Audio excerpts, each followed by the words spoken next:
a dealership serving the Cayman Islands. Coca-Cola, available across the Cayman Islands from Tortuga Distributors. Accept no substitutes. Taste the feeling with Coca-Cola. Brand Source Home Gallery, inspiring luxury. Caribbean Bakery, made Cayman fresh. Health City, now open at Camana Bay 7 days a week. The Ministry of Commerce, Planning and Infrastructure, and by West Bay Pharmacy, taking care of your health. This is For the Record with Ort Connor. Coming to you live from Radio Cayman Studio. For the record. For the record. For the record. Hear from your government officials, independents, and the opposition on issues that matter to you. For the record. Engage in an open dialogue between residents and lawmakers. For the record. For the record. For the record. Informative, impartial, insightful. This is your talk show. 1-800-534-8255. Your calls, your input. This is For the Record. And now, your host, Ort Connor. Good morning, good morning, good morning, O land of soft, fresh breezes and verdant trees, so fair. Today is the 16th day of June, 2021. I hope and I trust that everyone had a restful, peaceful, enjoyable, long holiday weekend. What better place to wake up in the morning than these beautiful 3 Cayman Islands as well. So I hope and I trust that as you go about your day today, that you will reflect upon the fact that you are living in one of the most beautiful places in the world. Despite whatever challenges we may have, and we're not alone in terms of having our challenges, and we have always been able to overcome those challenges as well. So I say to everyone, approach the day, approach the week, approach the year, approach life in a positive way. For those of you who are on the roads of the Cayman Islands, again, we urge you to please be extremely cautious, be patient, be extremely cautious, whether you're a pedestrian, a cyclist, or if you're operating any type of motorized vehicle on the roads. If you're a pedestrian and you're also a school child who may be boarding a school bus, despite the fact that there are rules and regulations on the road that govern how you treat school buses and school children, we still urge you to be extremely cautious as well. Do not take for granted the fact that you should have the right of way, that you should have unimpeded access to be able to board your bus, your school bus, without having to worry about traffic. But as we know, that not all drivers on the road are either au fait with the traffic rules or are prepared to observe the rules, and as a result, they put your precious lives in jeopardy. But we urge you to be cautious as well. If you're a cyclist, you also want to do the same. You need to observe the rules of the road as well. And if you're cycling and you're cycling in a group, make sure that you give the vehicular traffic space on the road, and you expect them to do the same for you as well. And of course, if you're operating a vehicle, please observe the rules of the road. And in all of these 3 cases, remember, by being cautious, by observing the rules of the road, the life you save may simply be your own. So, folks, I want to thank you for allowing Radio Cayman, and by extension, For the Record, into your homes, into your vehicles, as you traverse the very busy roads of the Cayman Islands, into your places of work, wherever that may be. As you know, For the Record is a show produced by the staff and management of Radio Cayman, and it is geared towards keeping you abreast of issues as they arise and play out on the local, regional, and international scene. I am your host, Art Connor, and you're welcome to join me every Monday, Wednesday, and Friday from 7:30 a.m. until 10 a.m. During that period, our phone lines are open. Beautiful radio voice of Cayman's favorite, Miss Susan Watson, waiting to take your calls. You can call us on our toll-free number provided courtesy of Flow. That toll-free number, 1-800-534-8255. You can also call us on 949-8037 and the 949-6990. Email us at fortherecord, one word, fortherecord at candw.ky. WhatsApp us, 925-3261. And follow us on YouTube simply by subscribing to Radio Cayman live stream. So many things to talk about today, and I also want to apologize to those of you who tuned in on Monday morning expecting For the Record to be on, not realizing that it is a holiday. I just want to say that I would be more than happy to host the show on a holiday, and I believe that we do have an audience out there that is prepared to listen and to participate as well. So maybe it's something for management to take into consideration as well, because as you find, most holidays will fall on a Monday, except for things like Good Friday. But most holidays fall on a Monday, so it's always For the Record that gets excluded on holidays. But we will try to deal with that. Yes, we will deal with that as well. And but so many things to talk about this morning, and it's good to have Dr. Steve McFeel in the studio with me to engage in that conversation as well. I had the ability to see so many people on Monday, celebration of the Queen's birthday, 95th birthday, being celebrated, and so many persons express their appreciation for the show and the fact that they look forward on Mondays, Wednesdays, and Fridays to hearing the show. And Dr. McFeel, lots of kudos, and I know you get them whenever you're up and around as well, for persons showing appreciation for the show and the knowledge that we impart to them, and we will continue to attempt to do that as long as we have the listeners out there. Doc, good morning, welcome. Good morning to you, and good morning to all your listeners in For the Record land, and good morning to all of the people in the Cayman diaspora, and good morning to anyone who's listening to you this morning and every morning that you're on the show. Yes, I think that this program, this show is one of the best informative show in the Cayman Islands outside of the school system. I think what we are an adult school. We are adult school teachers, seniors. We are senior school teachers, taking people back again, informing them of all of the things that they need to know in a democracy. And I think the show is very well accepted by the public by now. I get all kinds of questions when I'm on the streets and when I'm in the restaurants and wherever I am about the show, and people are asking me why this topic is not discussed, and we should discuss that topic. And so it seems to me that we've struck a chord in the heart of Cayman, and that is very good because we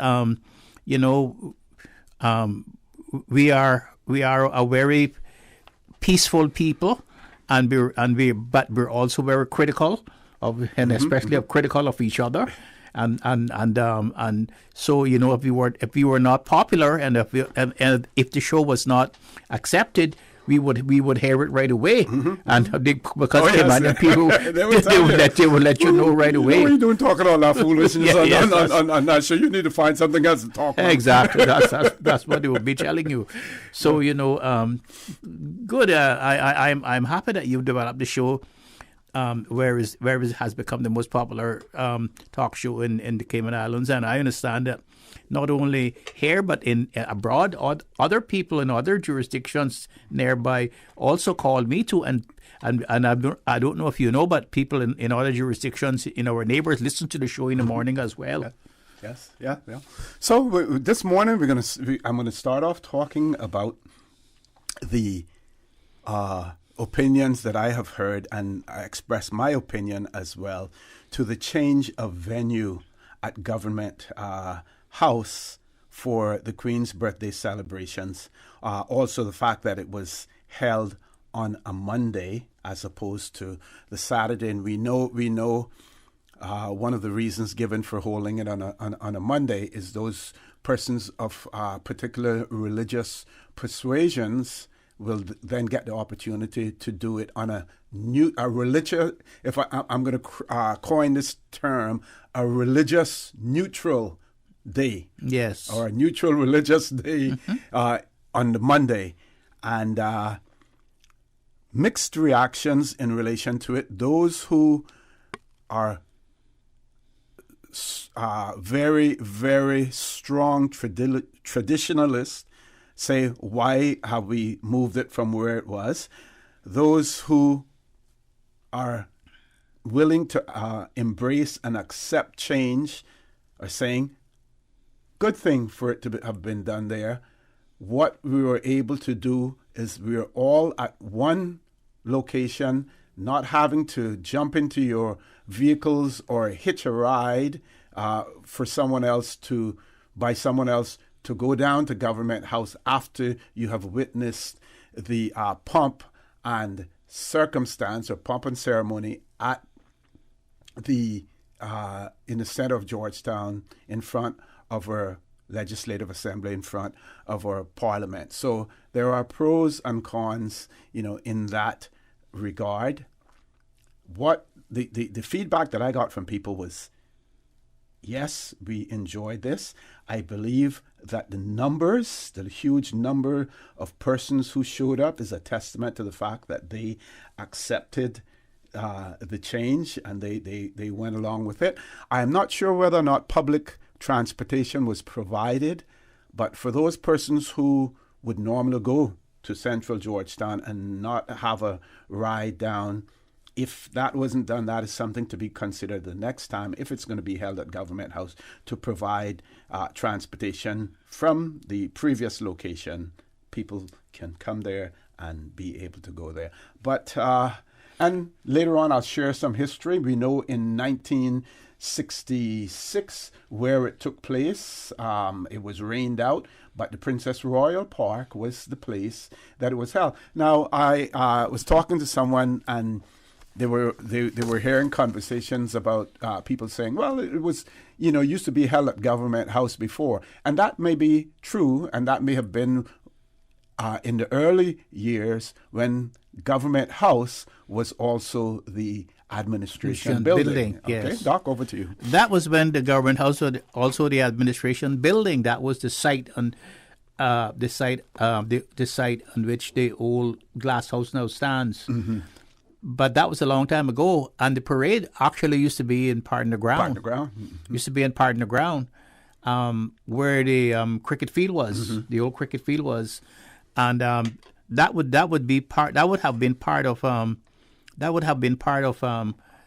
the celebrations on those days. But not only that, not only the Queen's birthday and the King's birthday, also Emancipation Day, the 1st of August. They also they had the celebrations would be at Pardon the Ground as well. Okay, of course we stopped celebrating that. We've gotten so modern now. Yes, we've gotten so modern that we even want to recognize that we were once in exactly. Some of us were once enslaved people. Yes. And we forgot that. We forgot that history and how it affects us as we evolve.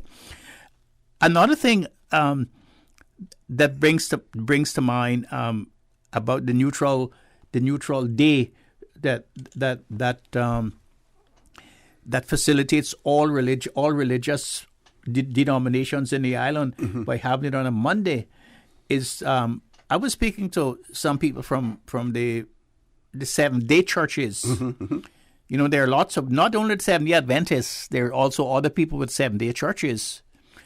And they were asking me, why is it then that on Saturday nights you can't open your liquor license premises after 12 o'clock? And I would say that was because of the religious day on Sunday. And they were asking me, well, what about the religious day on Saturday for some of them? Why is it that the liquor license premises can't close at Friday nights at 12 o'clock, also to facilitate their religious beliefs? And I say, well, that is something that you'll have to take up. But I do want to get into that this morning, because that is the religious part of it. Yeah, and we could talk then about what was we know that the Presbyterian Church was one of the dominant. It was the dominant religion, right. when you and I were growing up too. But then Seventh-day Adventists started to to come along as well. Yes. So we had those two, and then the Church of God as well. Okay, we have to take a commercial break, folks. Please stay tuned. For the Record with Dr. Steve Macfield will continue after this short commercial break. The Cayman Islands boasts of a long, colorful, and rich history. In tribute to our roots, Radio Cayman, the voice of the Cayman Islands, is pleased to bring you the Historical Vignette Series, brought to you by Rotary Central. For more than 110 years, Rotary members have used their passion, energy, and intelligence to take action on sustainable projects. The Cayman Islands, He hath founded it upon the seas. Many romance stories have been told of the Northside courting voyages, which were made along the aquatic trails by suitors traveling to see their island sweethearts. From landing place at Great Tree Point, down past Rum Point, they would make their way to West Bay, then Georgetown Bacadere, Duck Pond, and other points along the North Sound. Radio Cayman's Historical Vignettes was brought to you by Rotary Central. For more than 110 years, Rotary members have used their passion, energy, and intelligence to take action on sustainable projects. Rotary Central and you, our valued community, have undertaken remarkable accomplishments since October 1986. Over 34 years of activity and projects, making lives better and moving our beloved Cayman forward. Rotary Central has yet again committed to the advancement of these islands, this time in the area of mental health. We are proud to announce our partnership with Loud Silent Voices and donation of $50,000 to provide a community home for those recovering from various mental illnesses. Rotary Central and Loud Silent Voices, a signature project, taking care of the vulnerable, helping families manage, more than a shoulder, more than a helping hand, literally calming the storm. Rotary Central, care in every effort, sweat in every project, every dollar planted back in the community with your help. Rotary opens opportunities. Are you feeling sick but don't feel ill enough to go to the doctor? Ask your pharmacist for advice. Here at West Bay Pharmacy, our pharmacists have been trained to offer helpful, easy-to-understand advice on the treatment of everyday minor ailments for yourself and all the family. Anything from headaches, cough, and sore throat to cold sores, our pharmacists will know when medical help is needed and will not hesitate to refer you to your doctor if your symptoms demand it. Like doctors, our pharmacists have a professional code, which means all personal information you give them will be treated in the strictest confidence. Visit us today at West Bay Pharmacy, where we care about your health. Did you know that defective airbags can cause serious injury or even death if not repaired immediately? Right now, millions of vehicles around the world are under recall for faulty Takata airbags, and yours could be one of them. At Vant Motors, our priority is to make sure the Toyota or Ford you drive is safe. So we are offering customers a free, fast, and easy airbag swap out if your vehicle was manufactured in 2016 or earlier. Find out if you need to have new airbags installed by emailing your Ford or Toyota vehicle's VIN or vehicle identification number to service@vantmotors.com or stop by Vamp's Service Center or call us at 949-2245. Don't risk it. Get the airbags in your Toyota or Ford checked for free at Vant Motors on Walkers Road. What's that? No sugar, same amazing taste? Coca-Cola Zero Sugar is here to stay. Classic taste, pure satisfaction. Be sure to stop into any Tortuga location and get your own case of Coke Zero. Or grab an ice-cold one straight from the cooler. Brought to you by Tortuga Distributors Limited. Coca-Cola, taste the feeling, Cayman. Hi, I'm remodeling our bathroom. I have a few questions. Sure.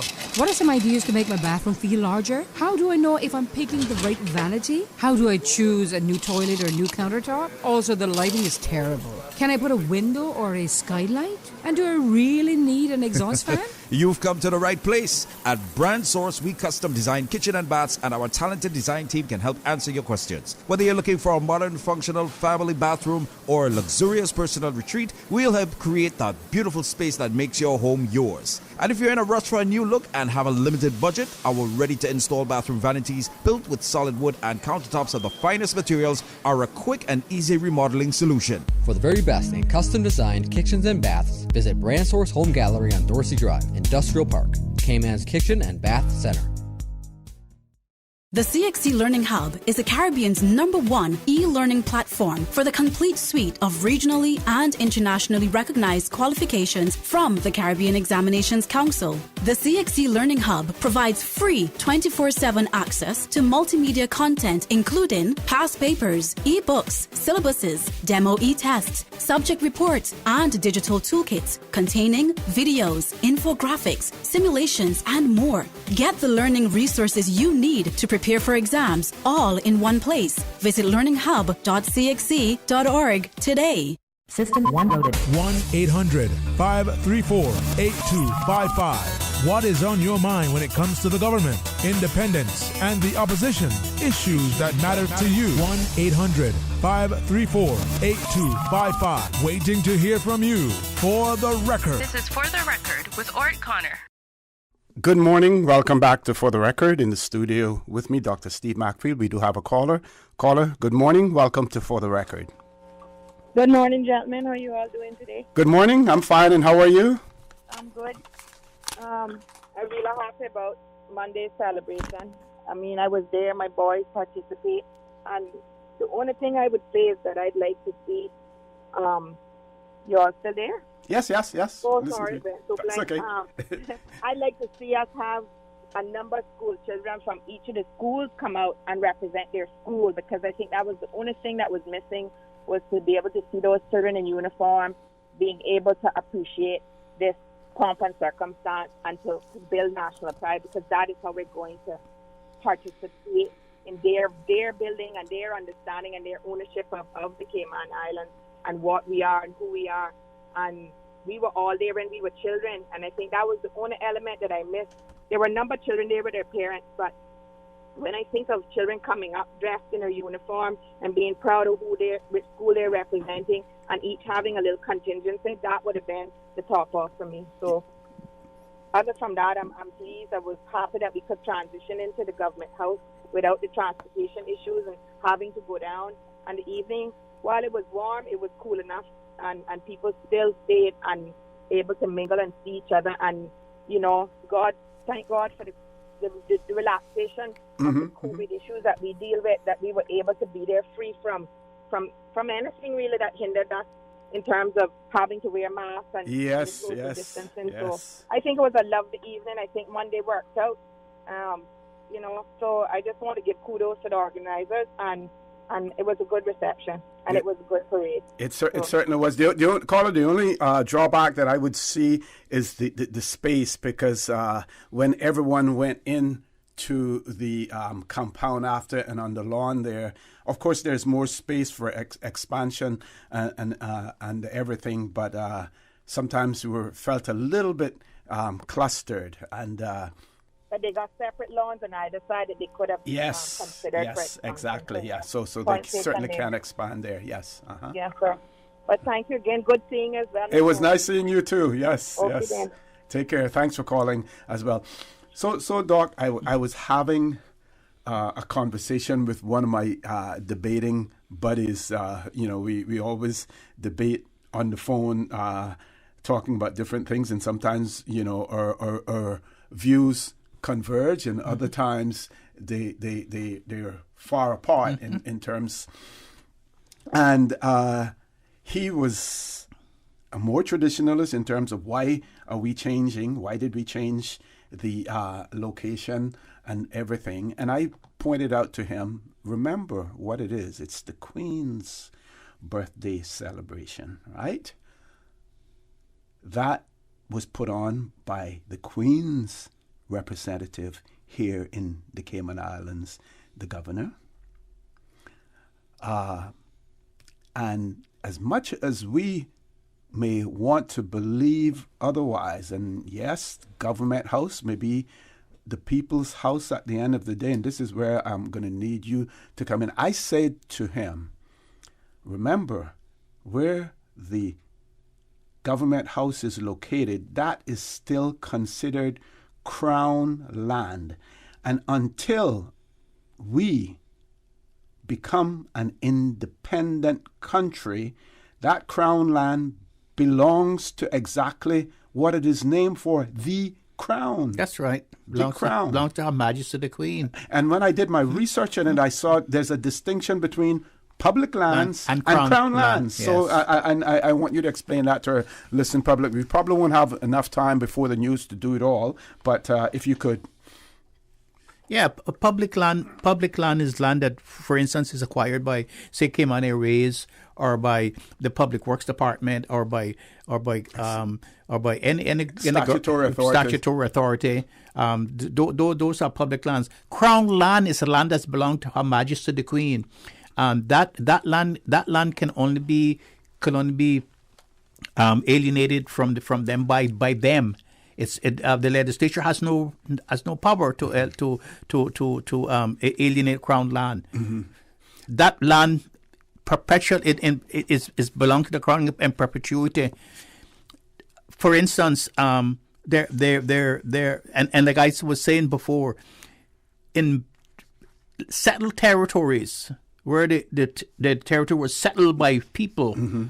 Usually the land is in ownership of individuals, yes. of private individuals. But in land that was conquered territories where it was taken by force by the Crown soldiers, mm-hmm. a lot of that land belongs to the Crown. Mm-hmm. And that's the difference. And of course, you after Jamaica, for instance, became independent, the Up Park Camp lands. Remember now, Jamaica was a conquered territory. Mm-hmm. It was taken by Penn and Venables in 1655 from the Spaniards. Okay. Do you realize that after Jamaica became independent, when England moved away and the flag came down and the Jamaica flag went up on the flagpole, they had to go to the Privy Council to fight to get Up Park Camp back into the island of Jamaica, mm-hmm. to own it, mm-hmm. to own it. Mm-hmm. The only lands, some of the only properties that were absolutely owned by individuals in Jamaica were the Maroon towns, where they had they were owned them by treaties. Yes. Yeah. But most up until this day, it's still the same. Up until this, it's the same. But most of the land, the plantations that were erected in Jamaica, those belonged to individual people. But a lot of the land were Crown lands. Mm-hmm.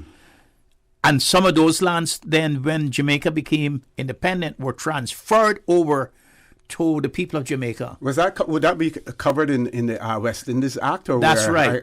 Because I was going to look at the West Indies Act to see whether or not that was the case. And in doing some of the research, I also realized that in the UK, where you do have Crown lands, what the monarch has done, basically, because the monarch is allowed to earn revenue from those Crown lands in terms of renting or leasing and producing crops and selling them. Mm-hmm. And they have swapped that over, put that in control of the government for their annual monies that they get, that the Crown gets in terms of her family and her household to run that. So they get a budget from the UK government in place of them earning revenue from Crown Land as well. Top of the hour, 8 o'clock news. Folks, when we return, lots more to talk with Dr. Steve McField, so please stay tuned. Don't forget, yesterday we had a press briefing by the opposition, and we will not leave that off the agenda this morning as well. So please stay tuned. For the record, we'll be back shortly. Thank you, Mr. Connor. And studio time now by Foster's is 8 o'clock. Foster's and CG Brit K have teamed up to make living a holistically balanced life easy. Introducing Live Well, your source for recipe ideas and lifestyle tips to help you achieve your healthy living goals. Head to livewell.fosters.ky and discover foods that will help boost your memory, natural cleaning tips for your home, and more. Plus, you'll also find our latest Live Well recipe. This week, we have one-pot vegetarian spaghetti full of fresh and affordable ingredients. Get started at livewell.fosters.ky. Live Well with Foster's and CG Brit K. The 8 a.m. news is proudly sponsored by the Chamber of Commerce Pension Plan. For further information, please visit chamberpension.ky. The Cayman Islands Chamber of Commerce Pension Plan. We're here for you. We are a not-for-profit, member-centric plan with a democratically elected volunteer board of trustees representing all sectors of the Cayman Islands economy. We have an all-in expense ratio of less than 1%, over 20,000 members, and $490 million in assets under management. We were the first multi-employer pension plan approved by the regulator in the late 1990s, and today we are still strong, secure, and are here for our employees and employers alike. If you would like to join or require further information, visit chamberpension.ky. And for information as it happens, follow us on Facebook, LinkedIn, or Instagram. Email admin@pensions.ky or call 745-7630. The Cayman Islands Chamber of Commerce Pension Plan. We're here for you. For today's biggest news. Radio Cayman, the voice of the Cayman Islands.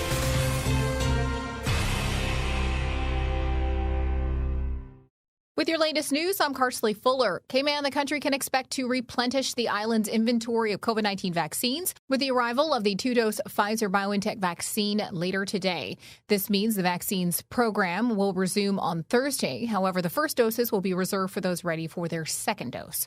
On Monday, the 21st, the regular program of first and second doses will resume at clinic hours, which are posted at hsa.ky or on Radio Cayman's website, radiocayman.gov.ky, under community events. More than 800 people attended the Queen's birthday garden party at the Government House on Monday. As you heard right here on Radio Cayman earlier this week, the parade and awards were moved from outside the House of Parliament to Government House. Next year will mark Her Majesty's Platinum Jubilee, when she will become the first British monarch to reign for 70 years.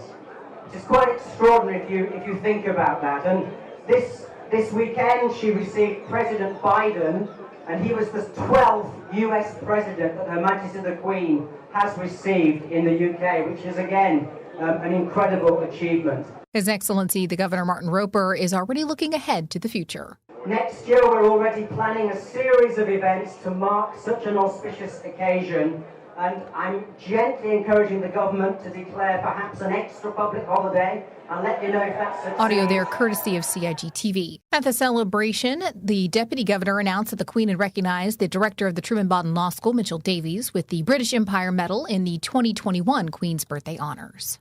And admission applications are now open for fall semester at the University College of the Cayman Islands. Record enrollment this summer increased the demand for classes, so students are being encouraged to apply early in order to get the classes they want.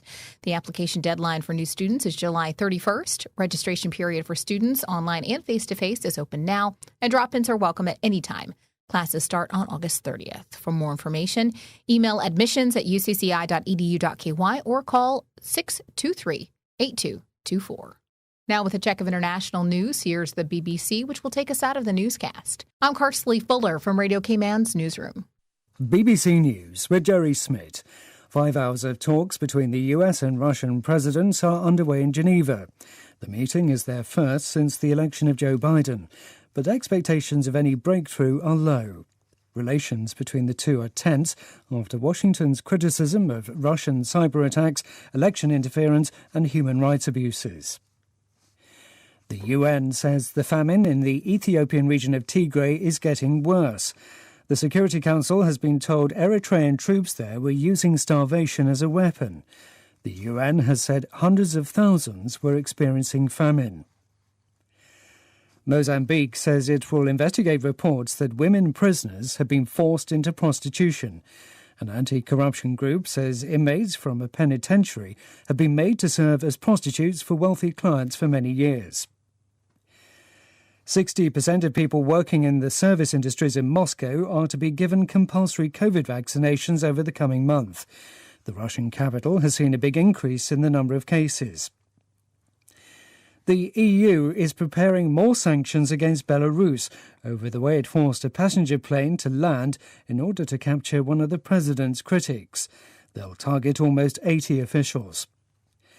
A Palestinian woman has been shot after she tried to attack soldiers on the West Bank.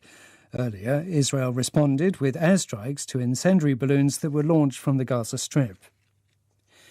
Reports from North Korea say Kim Jong-un has acknowledged the country may be facing food shortages. The leader told the ruling party the coronavirus pandemic and a series of storms had led to bad harvests. Coca-Cola's share price has fallen after Cristiano Ronaldo removed the bottles placed in front of him at a Euro 2020 news conference. The Portuguese footballer said people should drink water instead. BBC News. The 8 a.m. news is proudly sponsored by the Chamber of Commerce Pension Plan. For further information, please visit chamberpension.ky. The Cayman Islands Chamber of Commerce Pension Plan. We're here for you. Are you aware of the performance of your pension plan? The Chamber of Commerce Pension Plan provides quarterly fund fact sheets for our members to stay informed with the plan's performance. For the year ended August 31st, various life cycle funds provided returns between 9.2% and 16.5%, and our all-in expense ratio is currently the lowest it's ever been, a record low at 0.72%. Visit chamberpension.ky to review our fund fact sheets. You can see the performance as far back as 10 years. Remember that pensions are a longer-term investment strategy. Focus on the long term rather than the short-term returns. The Cayman Islands Chamber of Commerce Pension Plan continues to perform for you. Stay in touch with Radio Cayman for the latest in news and information. Follow Radio Cayman on social media, Facebook, Instagram, Twitter. Download the Radio Cayman app or log on to our website, www.radiocayman.gov.ky. Radio Cayman, your voice, your choice, your radio. With Logic, you get more things you do want, like faster fiber internet, more TV, entertainment, and better customer service. And you get less of the things you don't want, like waiting, boredom, and disappointment. More of the good, less of the bad. It just makes sense. Or should I say, it's logical. See what I did there? Call us or go to logic.ky to find out how you could be getting way more of what's good. Rotary Central and you, our valued community, have undertaken remarkable accomplishments since October 1986. Over 34 years of activity and projects, making lives better and moving our beloved Cayman forward. Rotary Central has yet again committed to the advancement of these islands, this time in the area of mental health. We are proud to announce our partnership with Loud Silent Voices and donation of $50,000 to provide a community home for those recovering from various mental illnesses.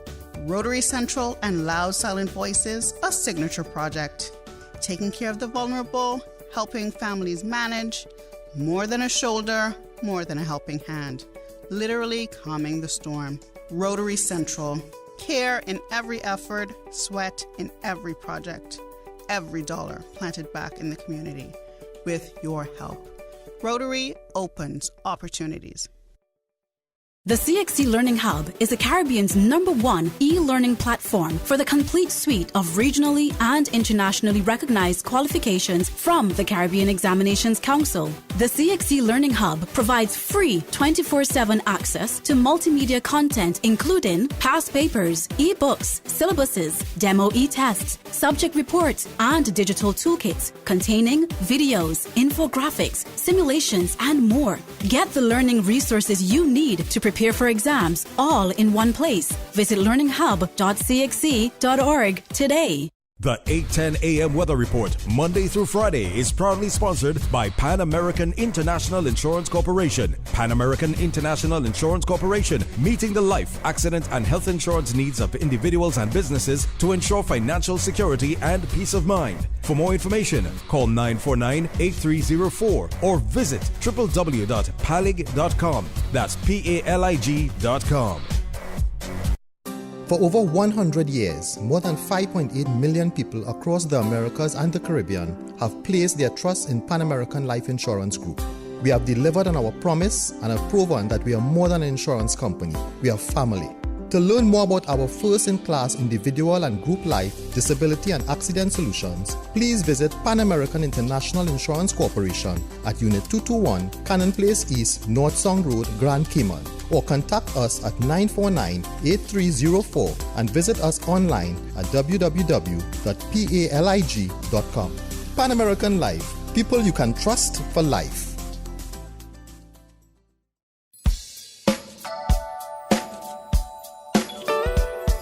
Top of the morning to you. Let's take a look at the latest weather report.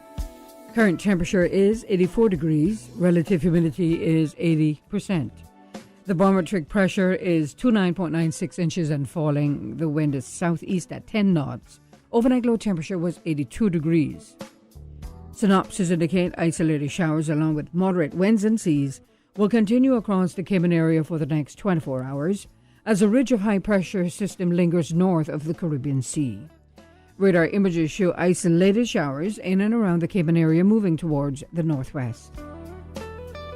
Now the forecast for today, calling for partly cloudy skies with a 40% chance of morning showers, and temperatures will rise to the upper 80s. Winds will be southeast at 10 to 15 knots. Seas will be moderate with wave heights of 3 to 5 feet. Pretty much the same for tonight, partly cloudy skies with a 30% chance of showers, and temperatures will dip to the upper 70s tonight. Winds will be southeast at 10 to 15 knots, and seas will be moderate with wave heights of 3 to 5 feet. You can expect a low tide this morning at 8:54, high tide again this afternoon, at 2:19, and a low tide tonight at 8:19. The sun will set this evening at 3 minutes past 7 and will rise tomorrow morning at 5:48. And the outlook is calling for similar weather conditions through Friday morning. The 8:10 a.m. Weather Report, Monday through Friday, is proudly sponsored by Pan American International Insurance Corporation. Pan American International Insurance Corporation, meeting the life, accident, and health insurance needs of individuals and businesses to ensure financial security and peace of mind. For more information, call 949-8304 or visit www.palig.com. That's PALIG.com. For over 100 years, more than 5.8 million people across the Americas and the Caribbean have placed their trust in Pan American Life Insurance Group. We have delivered on our promise and have proven that we are more than an insurance company. We are family. To learn more about our first-in-class individual and group life, disability and accident solutions, please visit Pan American International Insurance Corporation at Unit 221, Cannon Place East, North Song Road, Grand Cayman, or contact us at 949-8304 and visit us online at www.palig.com. Pan American Life, people you can trust for life. During these unprecedented times, Radio Cayman, the voice of the Cayman Islands, is pleased to bring you the Cayman Strong Series. The Cayman Strong Series is brought to you by OnCourse Cayman. Visit oncourse.ky to view a full list of wellness services and their qualified team. OnCourse Cayman, health, wellness, and happiness. Achieving your goals is a very rewarding feeling, but at times can feel very frustrating, especially if and when we miss our target. As you approach your goals in life, set yourself up for success. When setting your goals, break it down. Once the long-term goals are set, work backwards to set smaller and more manageable goals. These should be specific, measurable, and achievable. For example, study in the library for 1 hour 3 times per week instead of study more. Consider what you need to do daily, weekly, or by the end of the year in order to succeed. Smaller goals allow you to focus on the essential steps today to ensure you are prepared when tomorrow's opportunities become available. Change your thinking and change your life. Radio Cayman's Cayman Strong series was brought to you by OnCourse Cayman. Visit oncourse.ky to view a full list of wellness services and their qualified team. OnCourse Cayman, health, wellness, and happiness. These days, feelings of loneliness, anxiety, stress, and depression can be overwhelming. Just know you are not alone. OnCourse Cayman offers private mental health services for children, teens, adults, and groups. Visit oncourse.ky to view a full list of wellness services and their qualified team. OnCourse Cayman, health, wellness, and happiness. The traffic report is brought to you by Subway. Planning a meeting, event, or office celebration? Visit subway.ky to place your catering order today.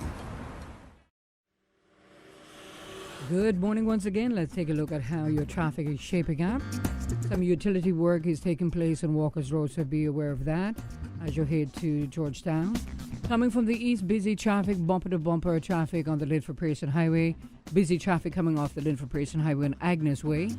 And traffic also busy coming off Estelle Tibbetts Highway heading towards the Industrial Park area. And the light to moderate traffic flow on Owen Roberts Drive. Traffic is steady but flowing on Godfrey Nixon Way, Eastern Avenue as well. And as we look to the West Bay four-way stop, traffic is moving on moderately. Busy traffic coming off of Bobby Thompson Way and steady flow of traffic on Huldah Avenue. As we look to downtown Georgetown on Edward Street, traffic moving on moderately. And on Shedden Road, moderate flow of traffic. Steady traffic on some sections of Crew Road, other sections further up on Crew Road, busy traffic.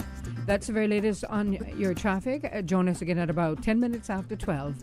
We'll give you another traffic report. Remember, click it or ticket, and of course you're going to get to your final destination. Just a little patience needed this morning.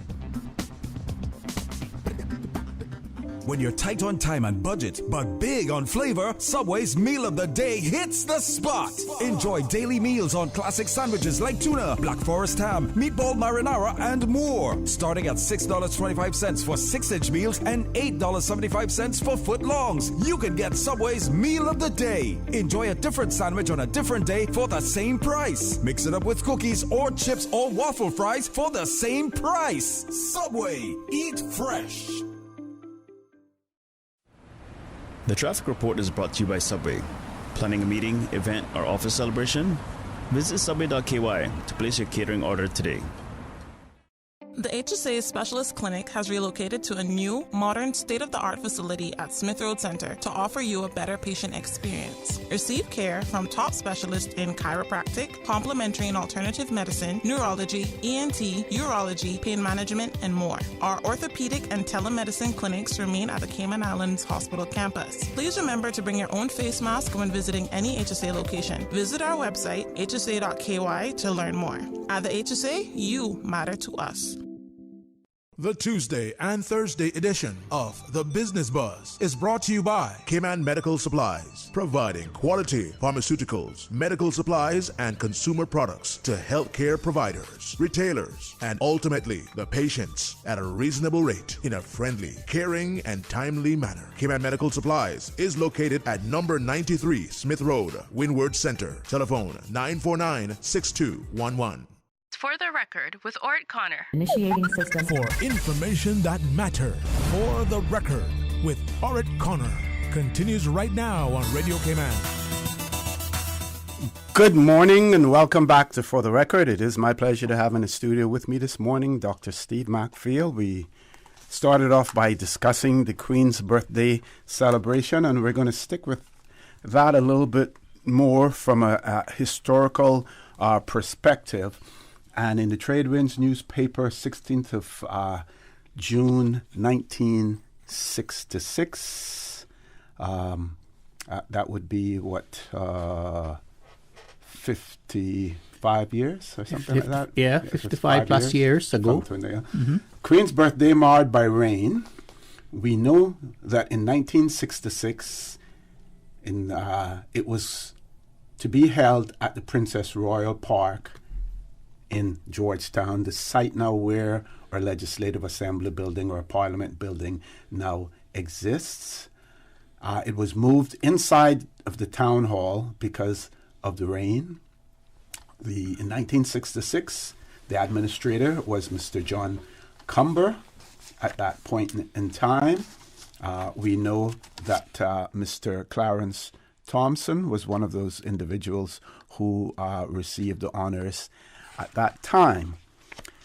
Now, I've also seen some debates or remarks on social media in relation to the Princess Royal Park. Some people questioning where it was, also when it was opened. We know that in 1965, 1966, Byron Lee and the Dragonaires performed in the Princess Royal Park. And an article in the Caymanian Compass, and before I talk about the article, I just want to say something to the Cayman Compass, the editorials and the owners. This thing about subscription for the Compass, they make a lot of money through advertising. Yes. When it comes to things like work permit applications and all those things, a lot of advertising. We see newspapers like The Guardian that are funded through donations. It's not being treated as a money-making entity. It's funded through donations, and they ask you for donations, but they don't lock you off the site after you have been able to access it one or two times. We need to move away from this, for the Compass. I flatly refuse to subscribe to it and to pay any money, in relation to it.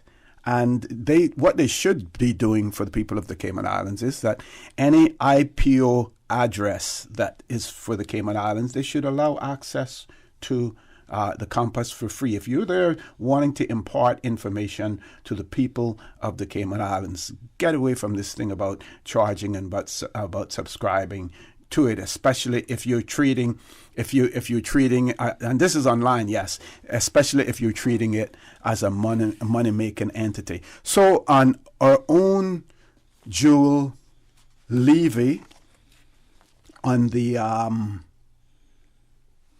date of the,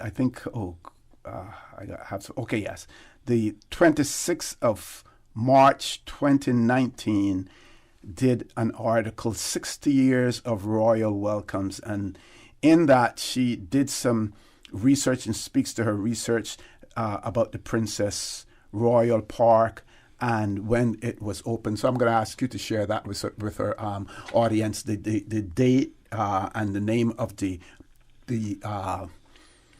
member of the royal family who actually opened the park, Princess Royal Park. The park had been established long before it was opened. Mm-hmm. It was called the Town Hall Yard. Okay. That's how it was called by the local people in Georgetown. Mm-hmm. It was known as the Town Hall Yard. And then they turned it into a park and put a gazebo there where you could have functions and everything. So it was on the 22nd of March, 1960, that the park was officially opened and named the Princess Royal Park by Mary Princess Royal. Now, she arrived here on the Royal Yacht Britannia. Mm-hmm. I think the Yacht Britannia was here for 2 days or 3 days. And Mary Princess Royal, on the 22nd of March, 1960, opened the park, officially opened the park, and the park got its name from then. From just being a town hall, just being a town hall yard, it was turned into a public park.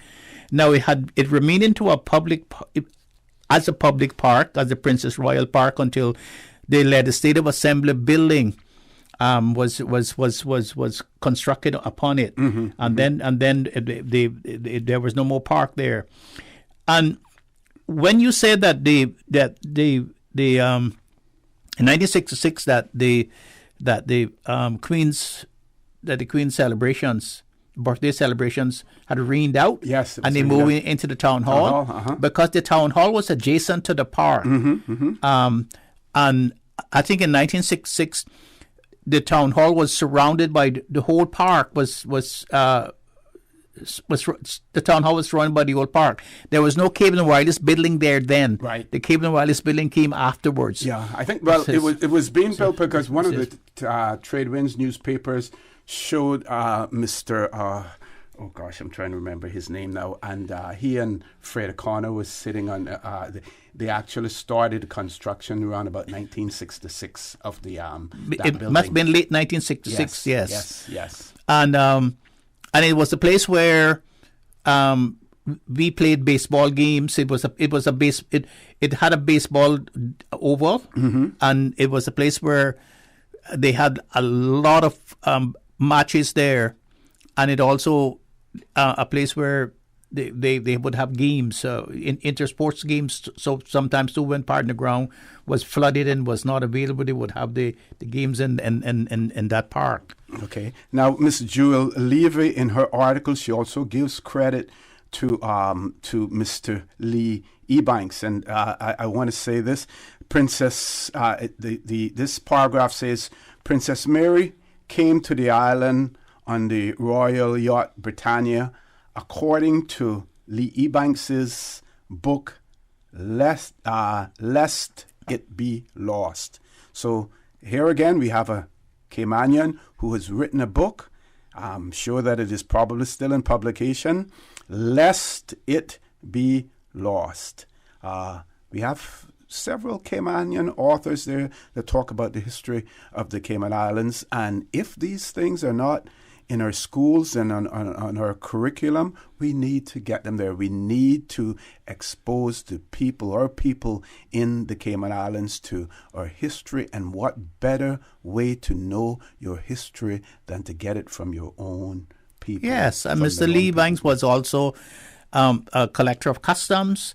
He was a school teacher. He was collector of customs. He was a clerk of the courts, and he was one of the first registrar of companies in the Cayman Islands. He was a very, very astute man, very educated man, and played a very important role in the development of the civil service and the civil service in the Cayman Islands. Yep, we do have a caller. Caller, good morning. Welcome to For the Record.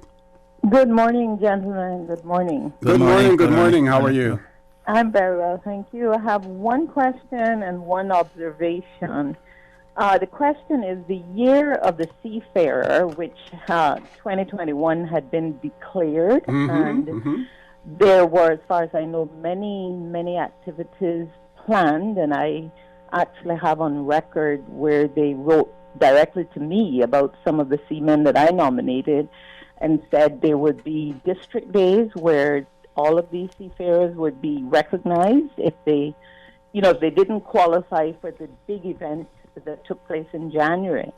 And I haven't heard anything, and I'm really wondering, because it would be a great opportunity for many of the seafarers who are still alive to get on and even tell some of their stories. Just this past weekend, I was in Cayman Brac, and I'm telling you, listening to one seaman's account of a situation where that person was the captain and his ship was burning, it was going down.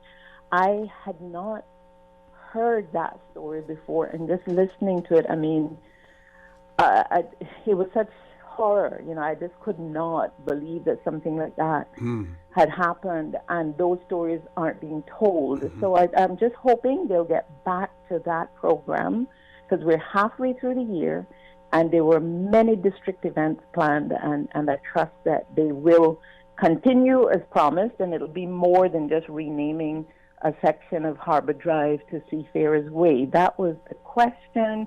When will they restart that program? And the observation I've made is that the new PACT government is taking quite a while to sort of get their feet wet or to get going. I don't think there's a whole lot of time. We needed people who were ready to literally hit the ground running, as they say. Pardon the cliche. Yes. But I don't know how much time they will have to feel their way. They need to get some help and get going, because the situation that we find ourselves in with the COVID, pandemic and our borders being closed and all these other things, this was not time for teach them as they go along. I mean, surely they have the same the same civil service force is there. Yes, yeah. So I really want to say to them, because I have a lot of confidence in Wayne Panton and those, but they need to get their act together and get moving. And that's it from me for today. I thank you very much. Thank you very much. That caller must have been reading my agenda for for today today as well. My agenda book in terms of what we would be discussing on here, and we will make comments in terms of what she has, her comments as well as her questions. We will address those as soon as we return from this commercial break. So, folks, please stay tuned. For the record, we'll be back shortly. What's that? No sugar, same amazing taste? Coca-Cola Zero Sugar is here to stay. No one can stop me when I taste the beer. Classic taste, pure satisfaction. Be sure to stop into any Tortuga location and get your own case of Coke Zero. Or grab an ice cold one straight from the cooler. Brought to you by Tortuga Distributors Limited. Coca-Cola, taste the feeling, Cayman. Make your house into a home. Welcome to Brand Source Home Gallery, your source for premium products and a premium experience. We'll design and install your dream kitchen with crafted cabinets, complemented with elegant appliances. We'll fill it with quality houseware and cookware. Custom-designed closet and storage solutions organize and beautify any area. And with the finest bedding, you'll get a perfect night's sleep knowing Brand Source Home Gallery has everything you need to make your house a home.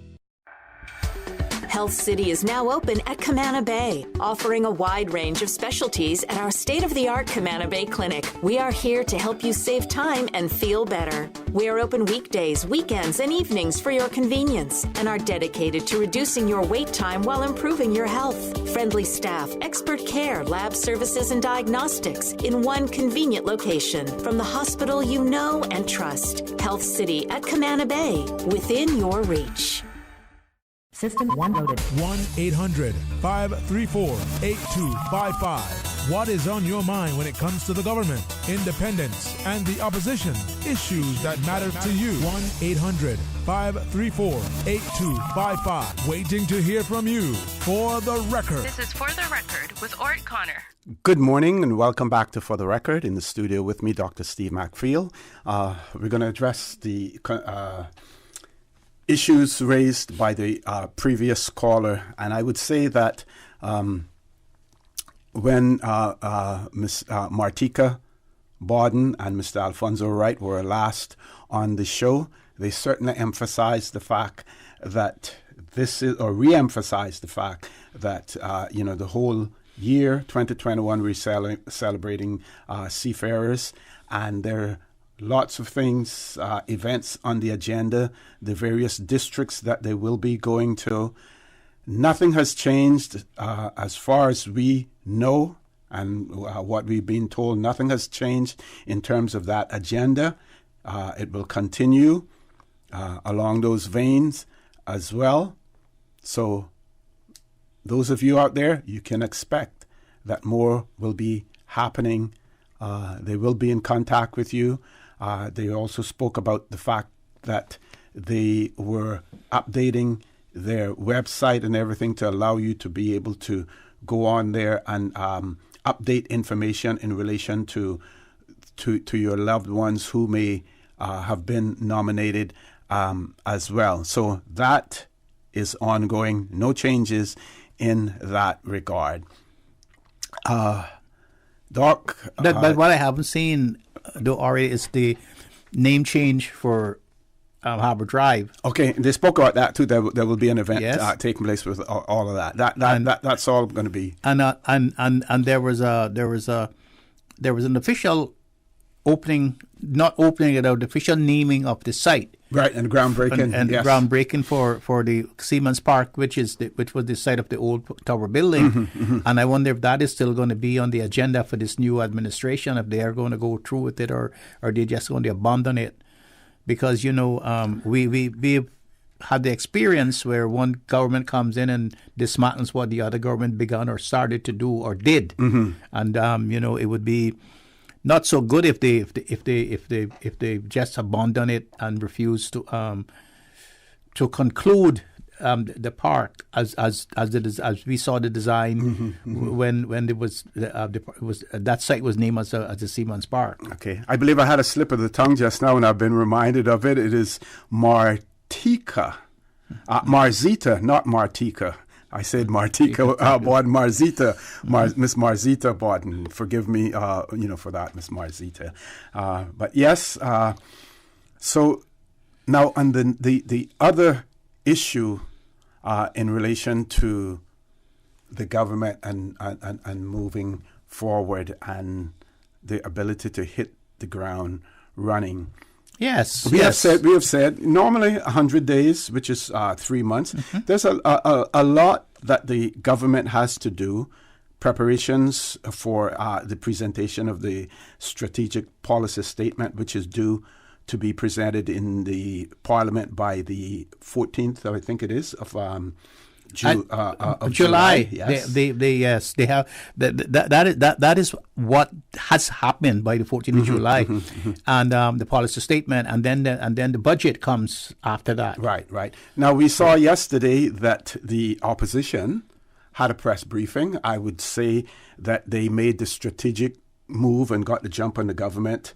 And as a government, what you don't want to have to be doing is reacting to the opposition. To the opposition. It should be the other way around. Yes. So, but what people have to bear in mind is that you have a very formidable opposition in place at this point in time. Yes, because several seasoned politicians, but I'll let you talk about it. Yes, because the opposition that we have now is really what an opposition should be. They are a government in waiting, and remember now that many members of the opposition have been in cabinet for 2 terms, and so they have a vast amount of experience in policy making and how the civil service works. And anyone who has studied public administration would know that you do not want to be reacting to a formidable opposition. You see that in Israel, for instance. Netanyahu is the opposition now for after, I think it's 12 years. 12 years. And what happened yesterday when the opposition, the government in waiting,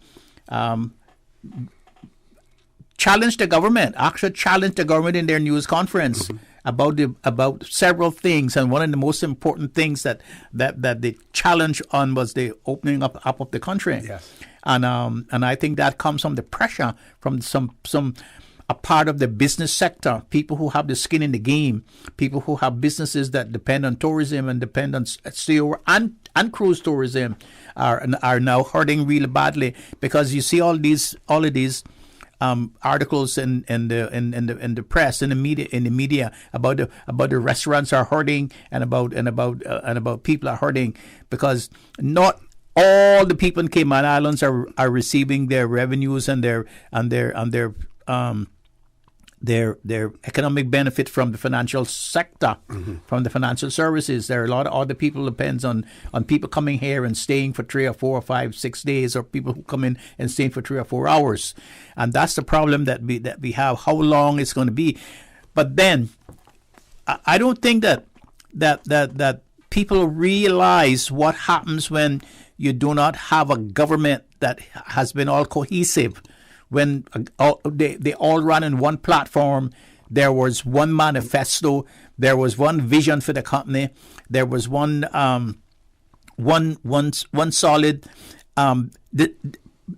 decision making, and where you have so many independents where each one run on a different view, and actually personal view and their own personal views of what they believe where the country should be and how we should get there.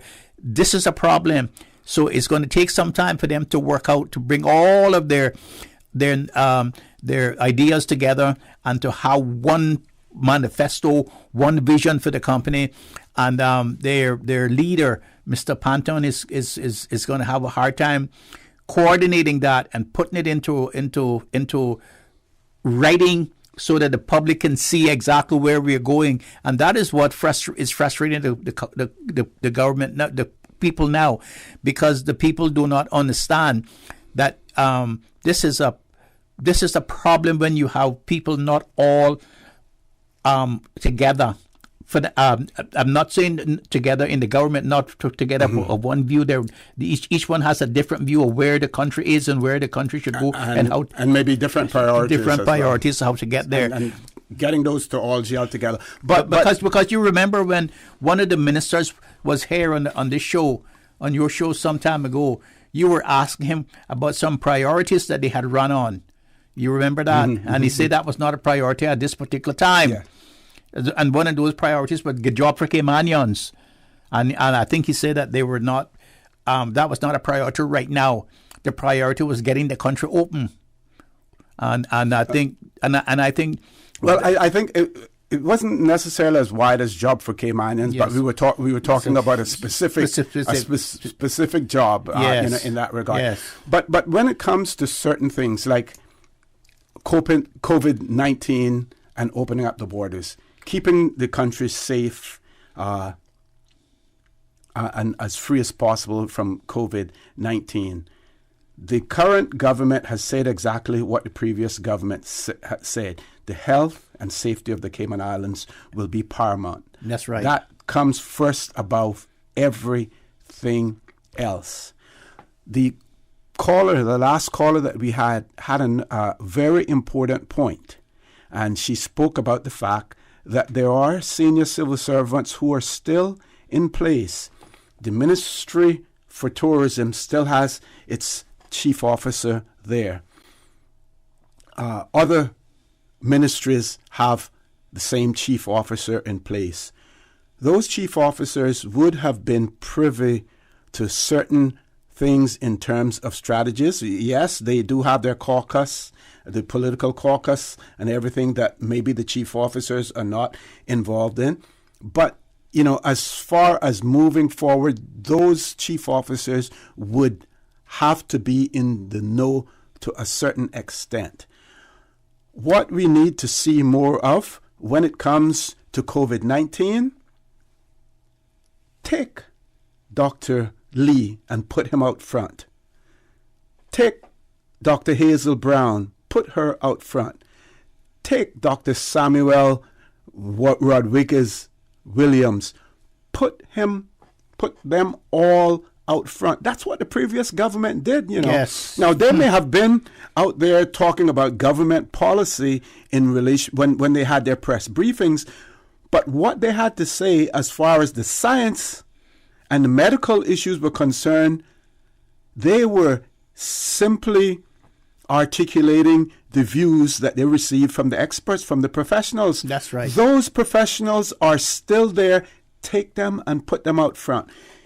If you don't have all of the machinery in place yet to deal with the wider policy issues of, say, opening up our borders, we have our National Security Council in place, right? Opening up of our borders, keeping the people of the Cayman Islands safe from a pandemic, that is a national security. Those are national security issues. Yes. Get the national security, and I'm not saying maybe they have been having meetings. I haven't seen anything, but get that up and going. Yes, you have membership from the opposition on there, but there are times when you as a government want to hear what the opposition has to say and probably include them in it. Now, one of the things that I believe that from a political standpoint, really we're not likely to see. At the end of the press briefing of the Progressives yesterday, they offered their hand in support and to assist the government if they're needed. Now, you're not likely to see that happen, not yet. I don't I'm think sure that'll happen, to a certain extent when they get down to the Parliament. Yeah. But, as far as bringing them on board, now you're not likely to see that happen.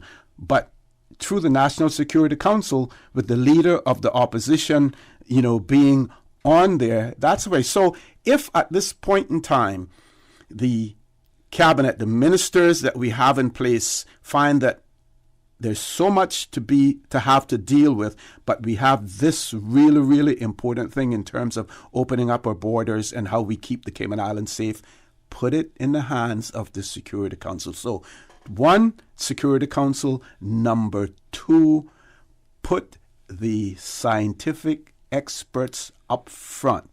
Get Dr. Lee out there, get Dr. Hazel Brown out there, get Dr. Samuel Williams Rodriguez out there as well. Put them out front so people won't say, we're not hearing from the government. You're hearing from the government through those civil servants. And if they're quite busy and they're in caucus and getting their act together and to have a cohesive plan of where we are going to go to this year, next year, and the year coming, have a spokesman. Have a spokesperson. Use your press secretary. Use your press secretary to come to the public, just like what Biden did when he took over. And they were formalizing their plans after. You saw Dr. Fauci and all of them out there. He put them out front. Put them out front. Yes. And the first thing they did was have a press secretary to keep the people abreast of what's happening and not keep them in the dark, as waiting for the government to come up with their general policy. That is what is happening, and that is why some of the people in the country are uneasy. And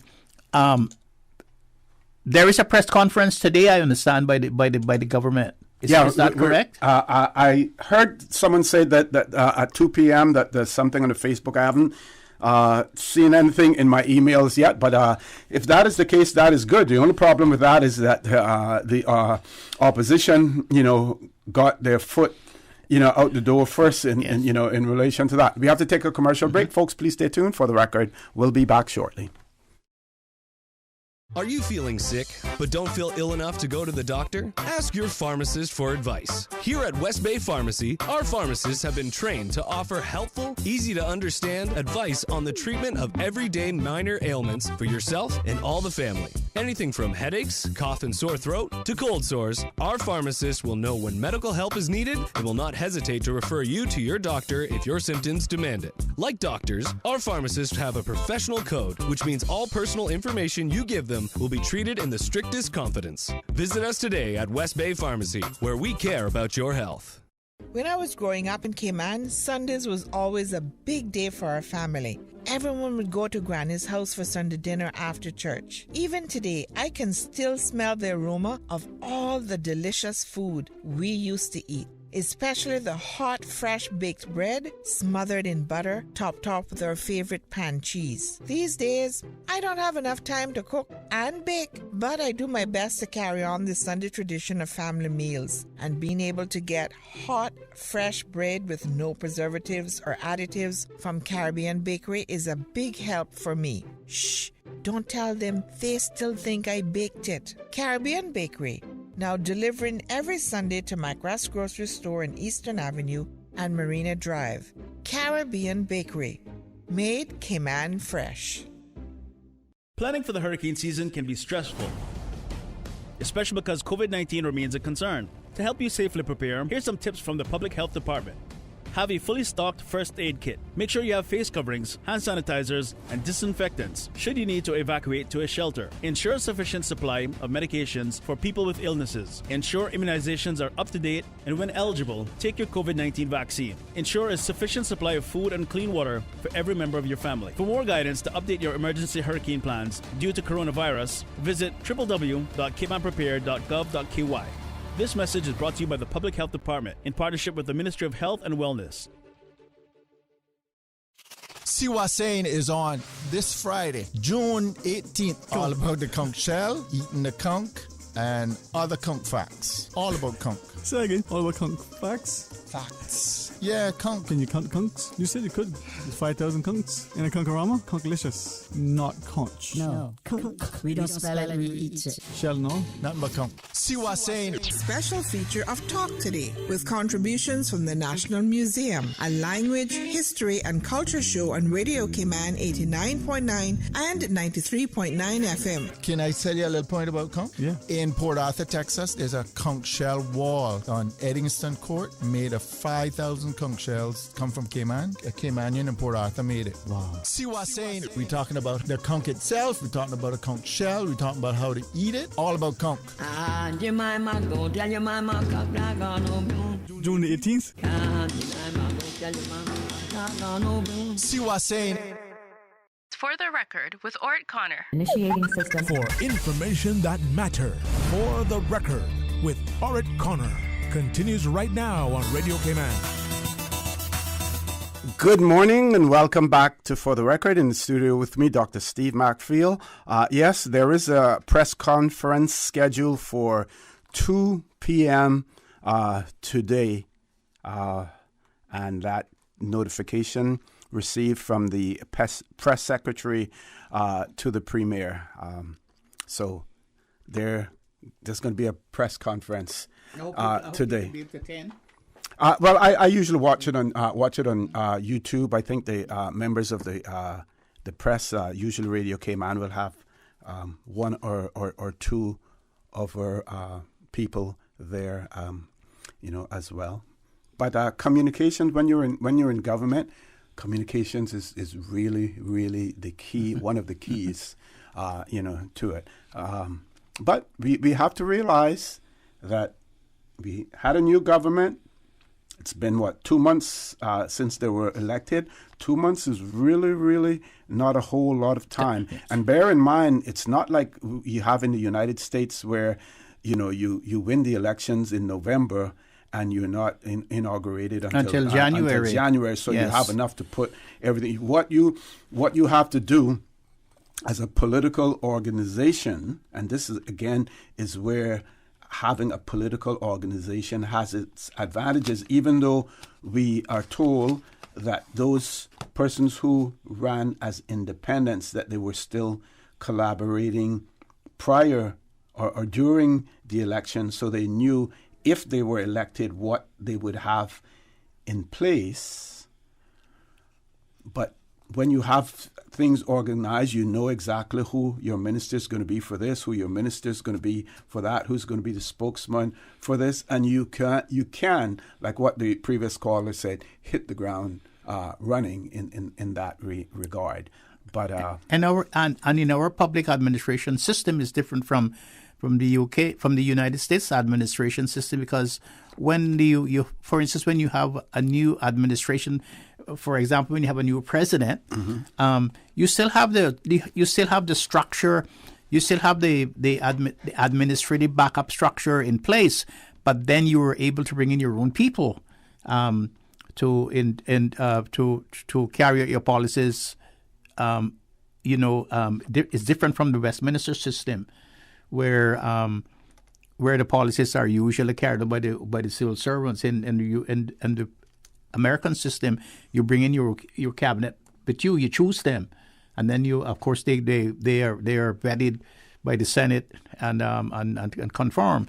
So here, where you have people of different persuasions, people coming together, different persuasions, it's going to take longer than if you were a sole political party, or if you were a member of a political party. And that brings me to this book called the Cayman Island Trivia. Yes.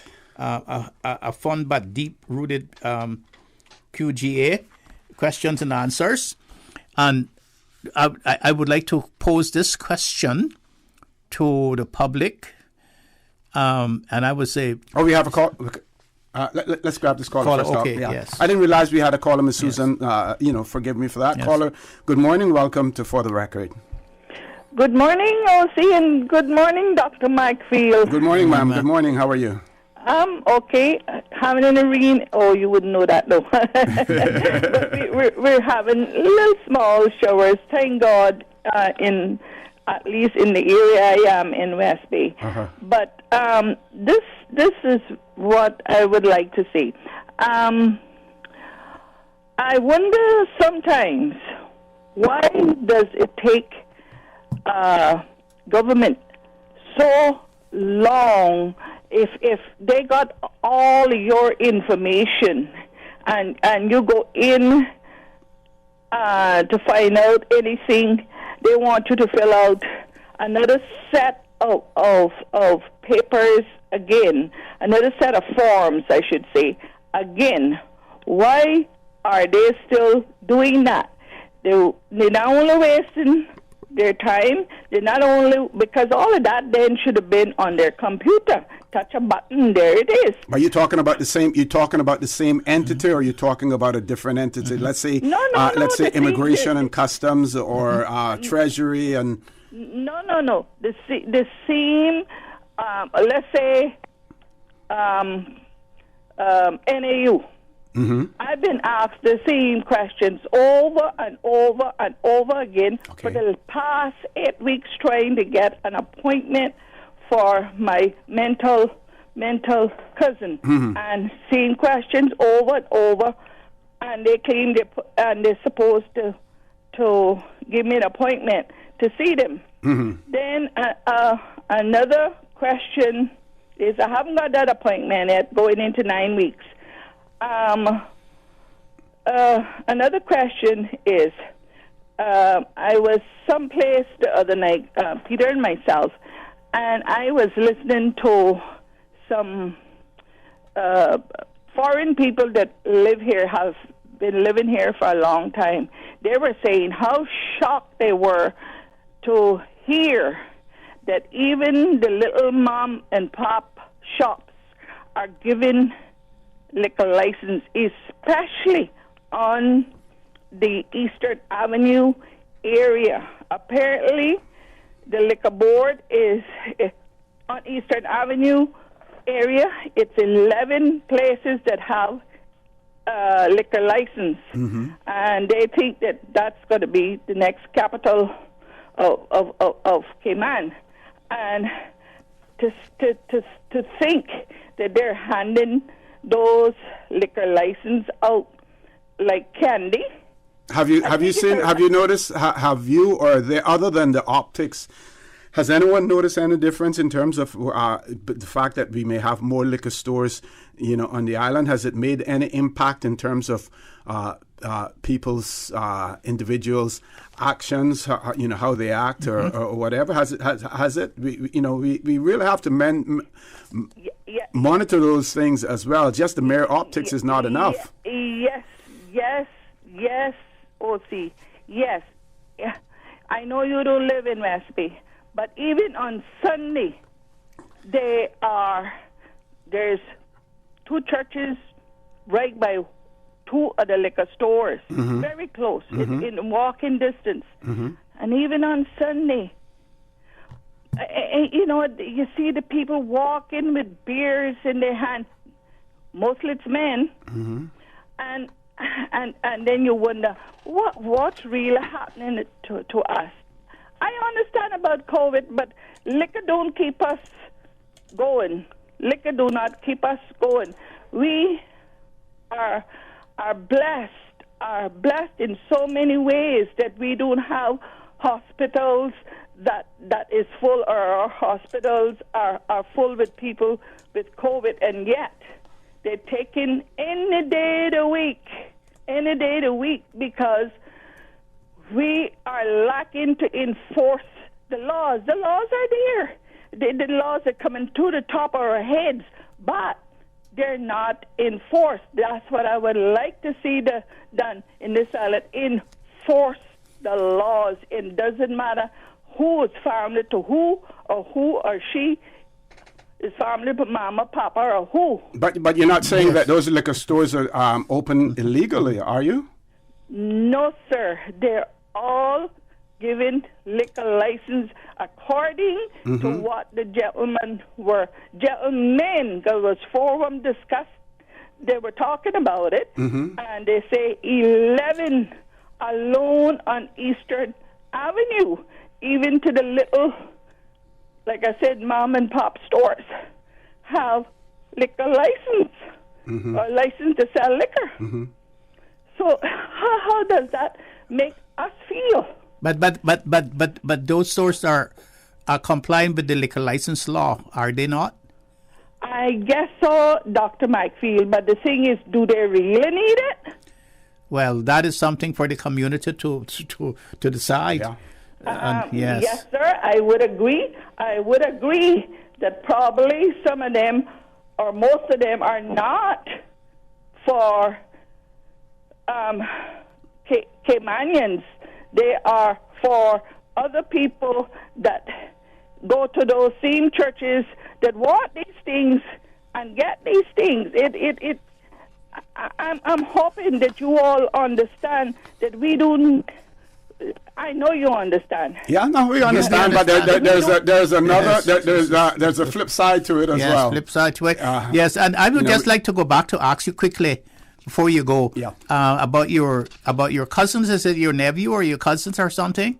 My cousin, a mental cousin. She's 63. No father, no mother.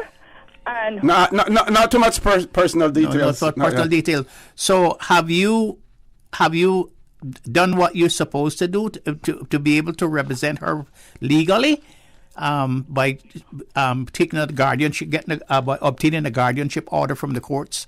Because you see, really, just because it's your family doesn't mean that you have the right to represent her in any way.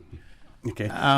So it seems to me that you are going to need to have some sort of legal entity, some sort of legal decision to allow you to be able to represent her.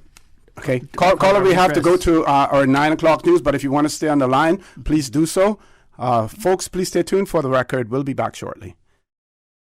Today's biggest news. Radio Cayman, your voice, your choice. Local, regional, international. This is Headlines from Radio Cayman's newsroom.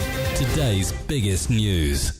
Government reported the results of 701 COVID-19 tests on Tuesday. 6 came back positive. Cayman currently has 16 active cases. Only 1 is showing symptoms. Russia's Vladimir Putin and his U.S. counterpart Joe Biden have met at a villa in Geneva where they are holding talks. It's their first meeting since Biden became president, and the summit is being closely watched. Tensions are high on a number of issues, from alleged Russian cyber attacks to Russia's role in Ukraine.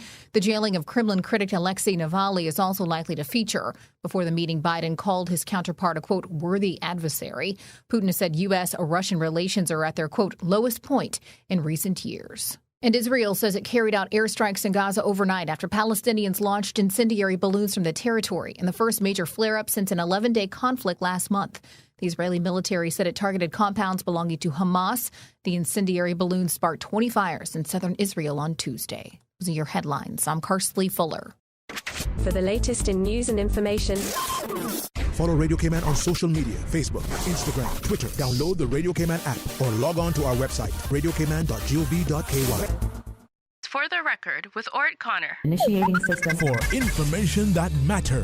For the record, with Ort Connor. Continues right now on Radio Cayman. Good morning. Welcome back to For the Record. Miss Susan, is that caller still there? She left? Oh, okay. Okay, Doc, I had to interrupt you there to go to the news. You were telling the caller something. No. It seems to me that perhaps the reason why she has to fill out application forms or fill out forms when she go from one agency to the other is because she's not a guardian of that person. Mm-hmm.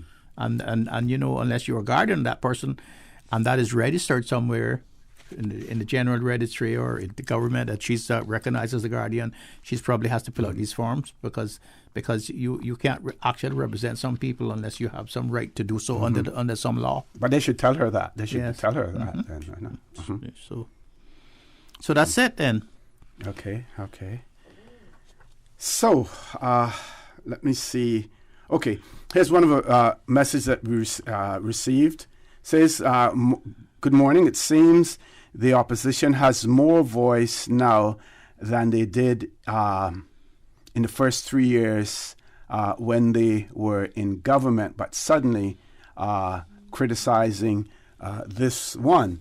Well, we may not like it. We may not appreciate it, but that is basically the role of the opposition is to keep the government on its toes, right? Keep them accountable, just like the people would keep them accountable as well. Now, one could argue, have they given them enough time, knowing quite well that there are new ministers in place and the challenges that are being faced as well. Now, bear in mind that one of the yesterday the press briefing was more concentrated on reopening of our borders and setting a date for that. So they didn't open up the full gamut in terms of other issues as well. They did speak about the tourism stipend and things of that nature also. We do have a caller. Let's go to the phone lines. Caller, good morning. Welcome to For the Record. Hi, good morning. About this lady who needs help and whether or not this person has been appointed as a guardian. I would think even if the person has not been appointed as a guardian and you make these reports to NAU, you go in there for assistance for this person. If you don't have the guardianship appointed through the courts, you would think that the people from NAU who this thing has been reported to would at least go and try to see this person, interview them, and see what the situation is like and see what help they can offer in the meantime. If I was there, that's what I would do. And about criticizing this new government not being a party, I think that when they campaigned, most of them had the same views, even though they did not form a party, because this party system is what caused a lot of problems in Cayman and elsewhere, as far as I'm concerned, in my opinion. And they, as far as I can hear and hear them speak, I think they are all very intelligent, they're educated, they're experienced, and they want to make sure they go on the right track. And if they go full speed ahead, like what we were doing, with making sure we were selling out this island to every rich person or whoever, and amending every planning law for this thing and that thing. I want ruining the island, building all along the iron shore and on the sea. We can't hardly see the sea or sunset anymore. We don't want that to continue. It's ridiculous what has been done to this island over the past 4 and 8 years. Thank you. Thank you very much. Thank you very much. Caller. There, no one can dispute the fact that what the independent members of Parliament, those who were successful and even those who weren't successful, what they had to say, their views in terms of moving this country forward, all resonated with the voters because they voted them in. At the end of the day, there's no question about that. Where the question is whether or not persons of similar or of diverse views can get together and cohesively remain together and administer the affairs of the government, of the people of the Cayman Islands, whether or not that is possible. It is something that is relatively new. You don't see it too much, when you look at governments. You don't see it too much. In Israel, we're seeing something similar now. but it's more parties, grouping of parties. We see it in Guyana as well, where you have a lot of these fringe parties and they get together.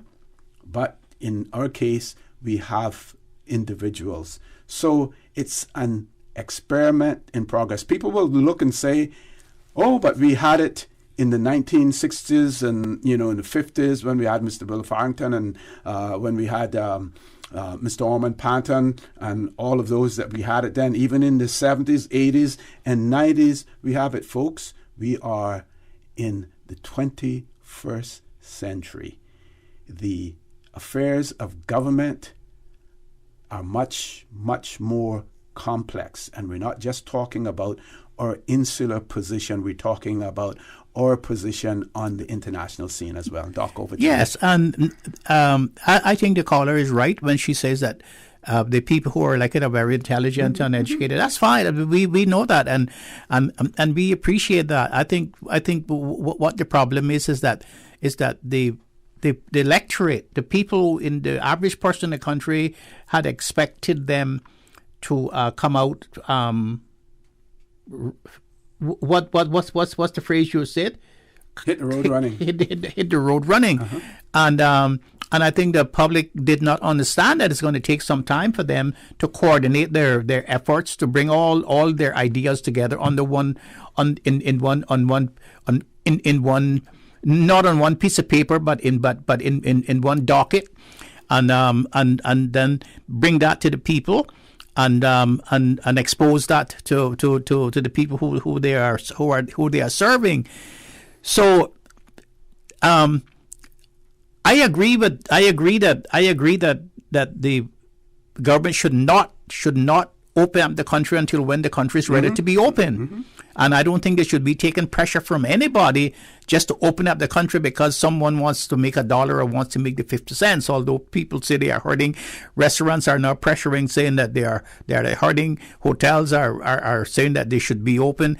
But I think they should only open when all the Caymanian people are safe and feel safe to open up their borders. They should not be opening up the borders just for opening up the borders' sake to make money, because money cannot buy life. And I think that was one thing I think Bob Marley told his son when he was dying, and his baby told his children. He says money cannot buy life, and the government should only open up the island when it's safe to open. When it's safe to do so. When it's safe to do so, I don't know. I don't think you know, Orit. And as you saying, what we need to hear is from all of those professional people like the Dr. Lee and all of those people to keep us abreast of what's happening, so that we can be assured that that something is going on, and people do not believe that they're just waiting for Godot. Okay. We have another caller on hold. Caller, good morning. Welcome to For the Record. Good morning, OC to you and Mr. McPhail there. Morning, sir. How are you? I'm good.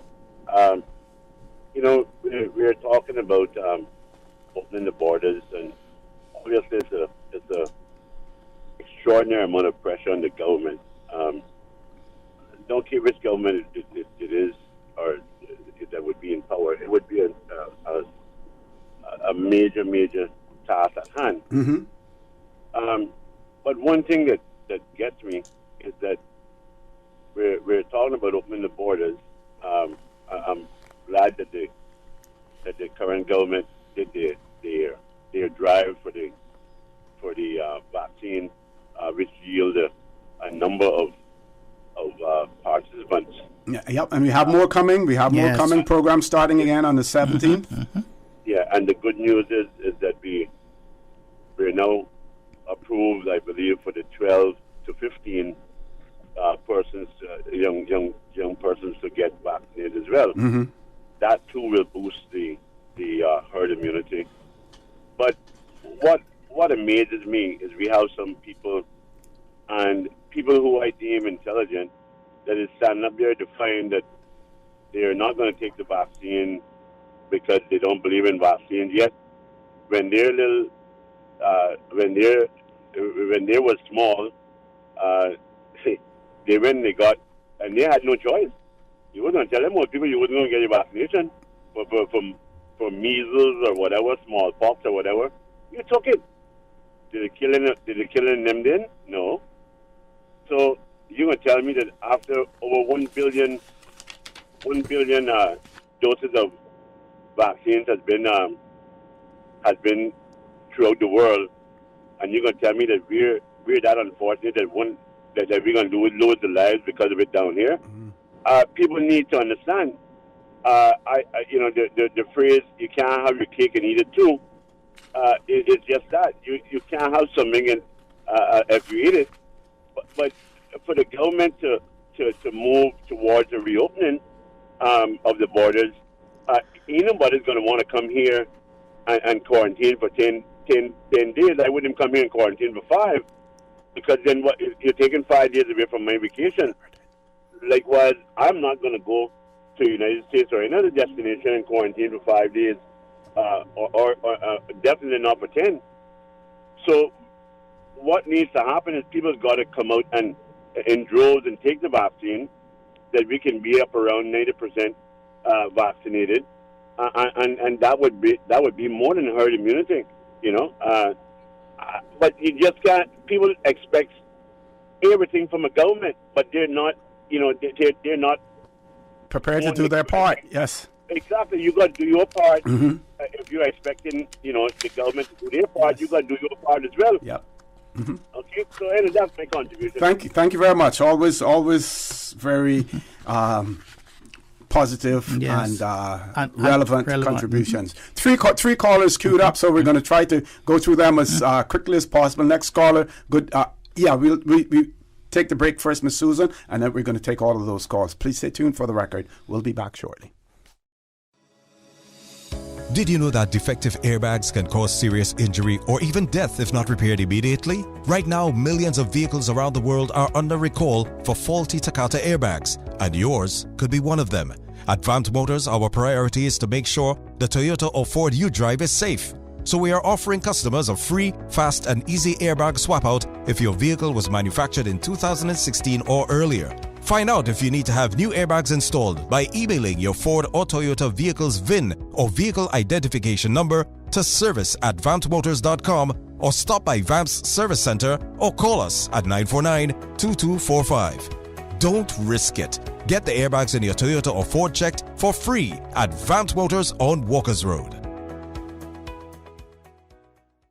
Since March 2004, West Bay Pharmacy has kept their doors open to the local communities, even before, during, and after Hurricane Ivan. At West Bay Pharmacy, our staff provides so much more than pharmaceutical excellence. From the moment you walk through our doors to completing your cash out, our staff will have put your healthcare concerns at ease. We would like to take this moment to thank our loyal friends and customers. To us at West Bay Pharmacy, our patients are our primary concern. We provide thorough background checks and precise calculations to ensure your medical safety. Thank you for being a part of our family and for choosing West Bay Pharmacy, where we care about your health.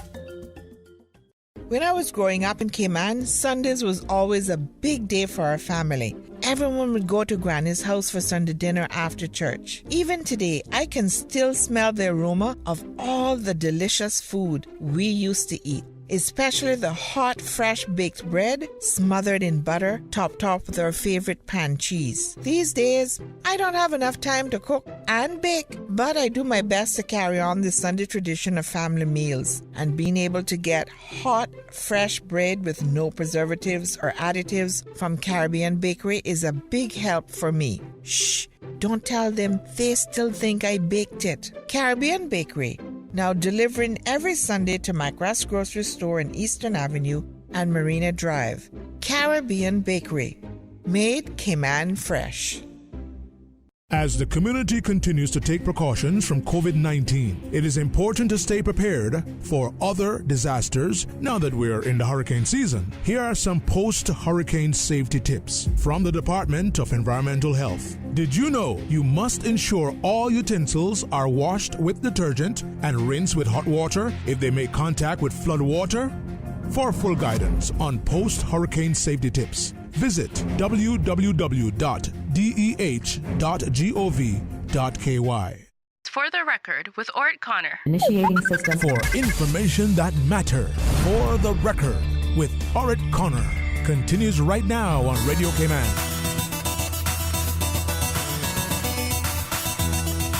Good morning. Welcome back to For the Record. We have several callers queued up. We're going to do our best to understand not to interrupt you unless it is absolutely necessary. And we just ask you to bear in mind that someone is waiting behind you as well. Caller, good morning. Welcome to For the Record. Yes. Good morning, Wesley. How are you? Good morning. I'm fine. How are you doing, my friend? Yeah, pretty good. I'm Dr. Steve. Good morning, sir. Yes. Dr. Steve, I have some questions here for you. Where I understand or read sometime that where the Ritz-Carlton is built, that land was that Crown land or public land? The Ritz-Carlton? Yes. I really don't know. I think it's more public land. Okay, so it was leased to them for 99 years? It was leased, but they sold that. They sold the lease. Oh, they sold it? Yes, they sold out the leasehold now. It's now freehold now to them. So they own it now. So, where the police stations in the different districts, that would be Crown land? Where the police station, I think that they bought that land from private people to erect the police station, so that would be Crown land too. Crown land. Okay, now, if I'm interested in a piece of that property, what would I need to do, or who should I be dealing with? You would have to make your pitch to the governor. To the governor? Yes, to the governor, yes. Should that be done through the Lands and Survey or the ministry? It would have to be start with the ministry. And it would have to be done Survey. through the ministry, but the governor would have the ultimate. If it's Crown land, the governor will have the ultimate decision to whether to alienate it to you or not. Right, because that is the one of the powers that is vested in the governor in the Constitution. Disposal of crown land. Yes. Well, then, who is using the land or was using the land, and they were parking on my property while they were using it? Who would be responsible for that job? Well, it would be the governor's office or the ministry in which he is which he's in control of. Yeah. And then perhaps you would have to apply to the deputy governor or something through that. But you did not make any formal request for a compensation. Well, I know you were talking about it for years, but you did not make any formal request for compensation to them. Yeah, but now they vacated the property. Yes. And, I spoke briefly with the district commissioner, and he was supposed to get in contact with some official in Cayman concerning it, and about acquiring it. Yes, yes. Whether leasing it, selling it, or whatever, because I can't see me being able to allow the police for umpteen amount of years since I've been here, and then whoever purchases it, then they expect to do the same. So I hope that you all can sort of lead me or assist me by just explaining to me what the proper channels that I should do to sort of acquire the land or be able to use the land. I would say between the ministry that's in charge of the lands department and the lands and survey department, between those two, that is where you should make contact in terms of your ability to acquire government property, crown land, if it is crown land in this particular instance. Okay. Thank you so much, man. You're welcome. You're welcome. And Dr. C, thank you too. Thank you. Next caller, good morning. Welcome to For the Record. Good morning, caller. Welcome to For the Record. Good morning. Hey, good morning. How are you now? I am well, but somebody had me to talk to about the compass. So thank you very much. And the name change. Oh my goodness, you didn't get that far, but the next time the name changes. Well, I dealt with that a long time ago when it first changed, yeah. Which is just to insult me, I believe. From Caymanian the ownership clause there to Cayman a definition that, and for people who make their living by using words in the English language, I think that was quite a, you talk about a cutaway, chicken in the stomach, a cutaway urine. Well, but I'll say this much to them. They never got rich off of Charlene. I think I had one reason to put an ad in the paper one time, and I did that. Mm-hmm. And the compass is kind of old, just like me, and I never bought no more. So they didn't get rich off of me because that, and I don't know what. It would have to be another absolute necessity for legal situations that I would ever purchase one again. And as for them walking about begging poor people for money for journalists, if we don't have journalists in Cayman by now at the compass, we're not gonna ever get any, because that's not a today organization. They should have been developing their Caymanian journalists so that we wouldn't have to be begging for them right now. Mm-hmm. Anyway, dear. And the gentleman who just got off here talking about the anti-vaxxers, listen, you can't talk about them and then you decide you're not quarantining because you don't want to stay indoors. Whatever the need is for the pandemic to be eased is what we should all be wanting to do. Mm-hmm. The anti-vaxxers should be vaccinated, and it's not necessarily a bed of roses, because I went through it and it wasn't nice to me.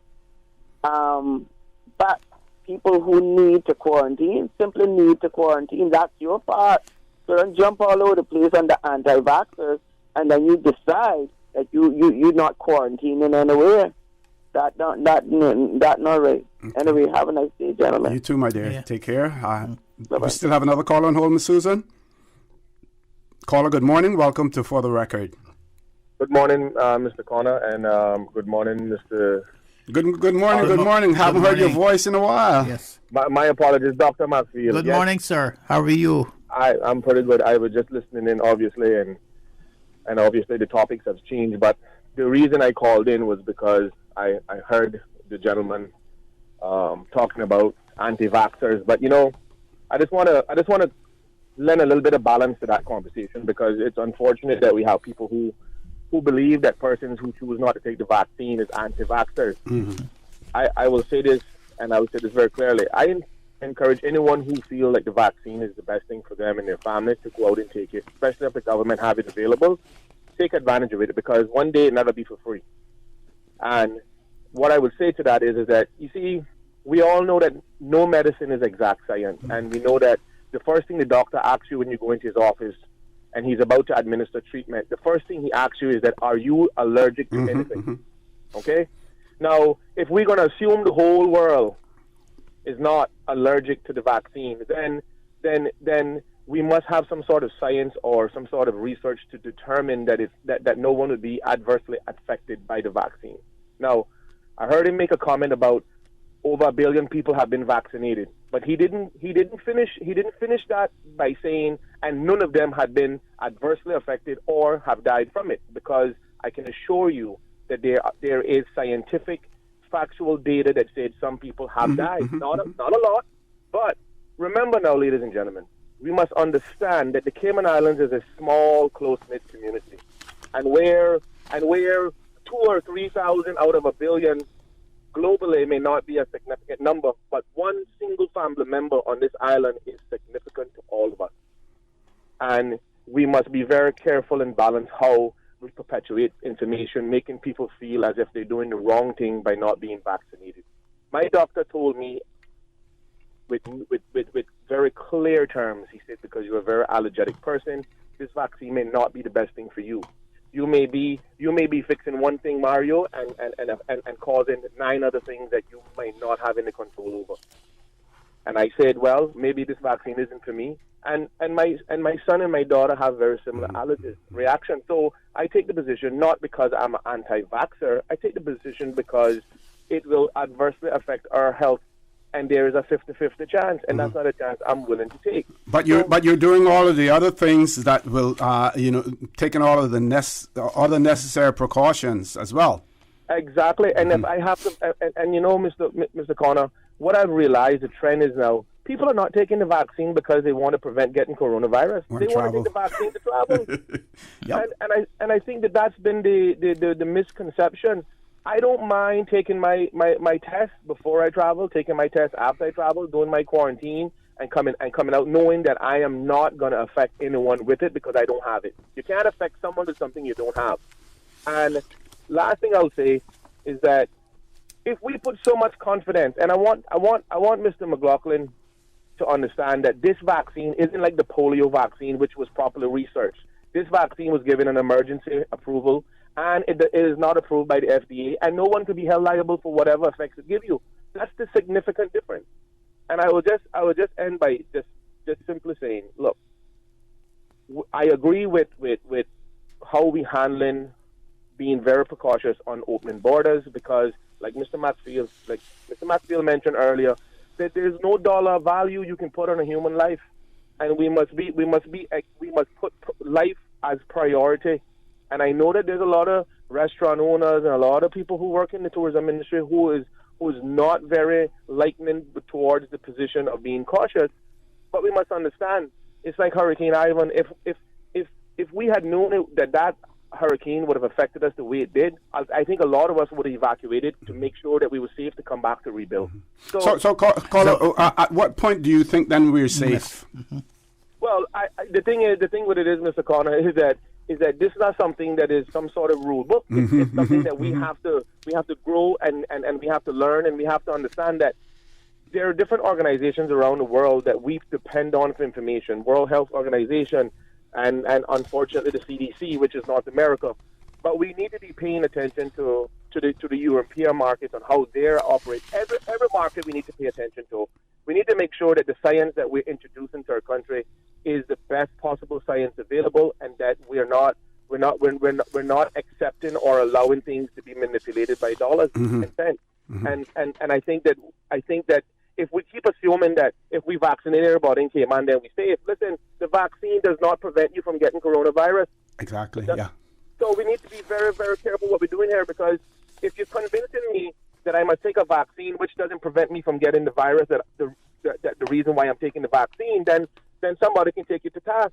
So, but how do we get to we're at 14 days in terms of quarantine now, based on the numbers.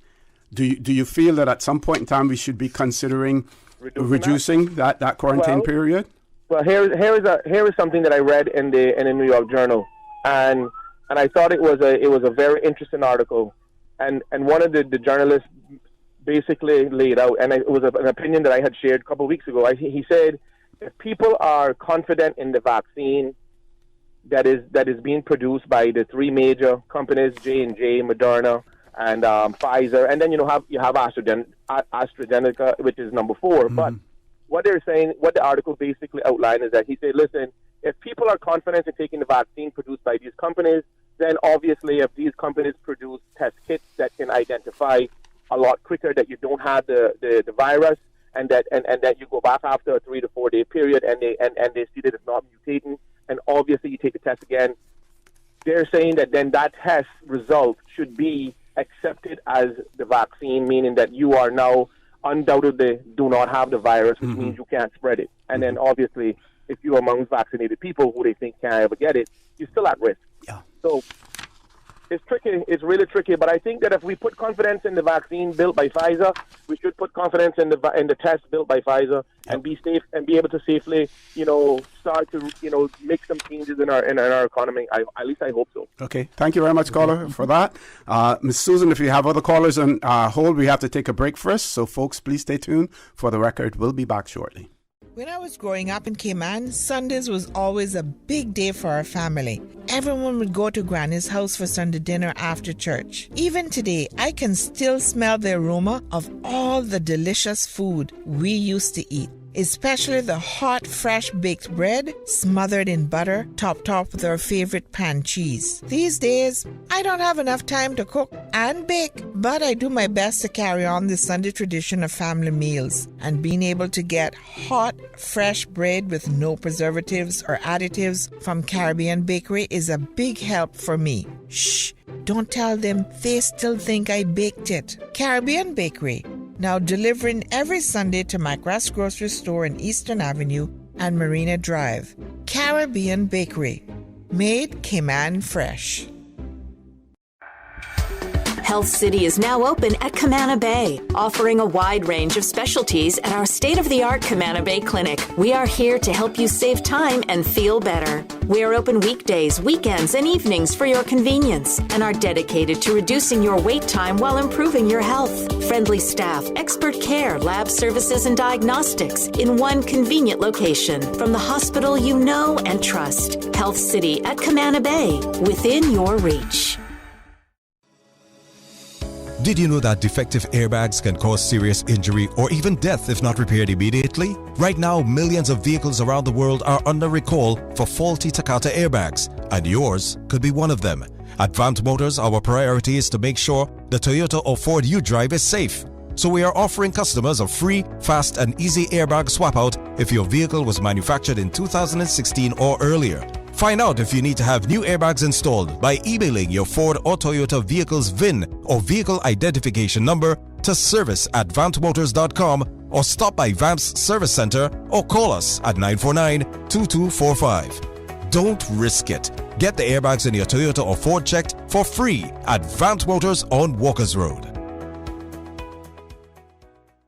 That thing we've been saying for 64 years, ignore it. Eat the KFC wings, drink the KFC gravy, fill up on fries. Just please forget the thing we normally suggest. You know, that thing you used to do with your tongue after finishing a delicious piece of our KFC chicken. We get it. It's not easy. There's a reason why it's been our slogan for over half a century. But the world's drastically changed of late, and as soon as we can embrace the change, the sooner we can all get back to doing what we do best. KFC. It's good.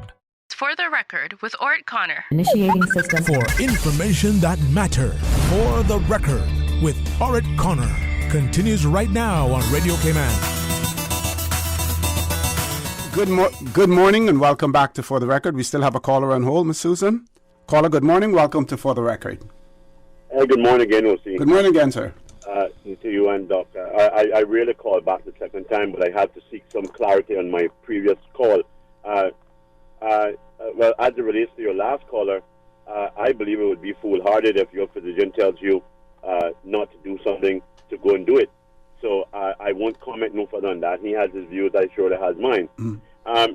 So let me just say right now, as it relates to the quarantine aspect, at no time did I seek to suggest people shouldn't quarantine. I have never been an advocate of persons breaking laws in this country or anywhere else.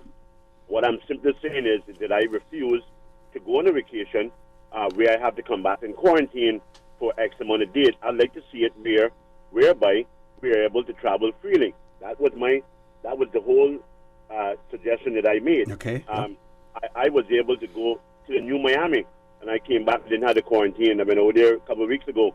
The New Miami, in case people don't know where I'm talking about, just came back.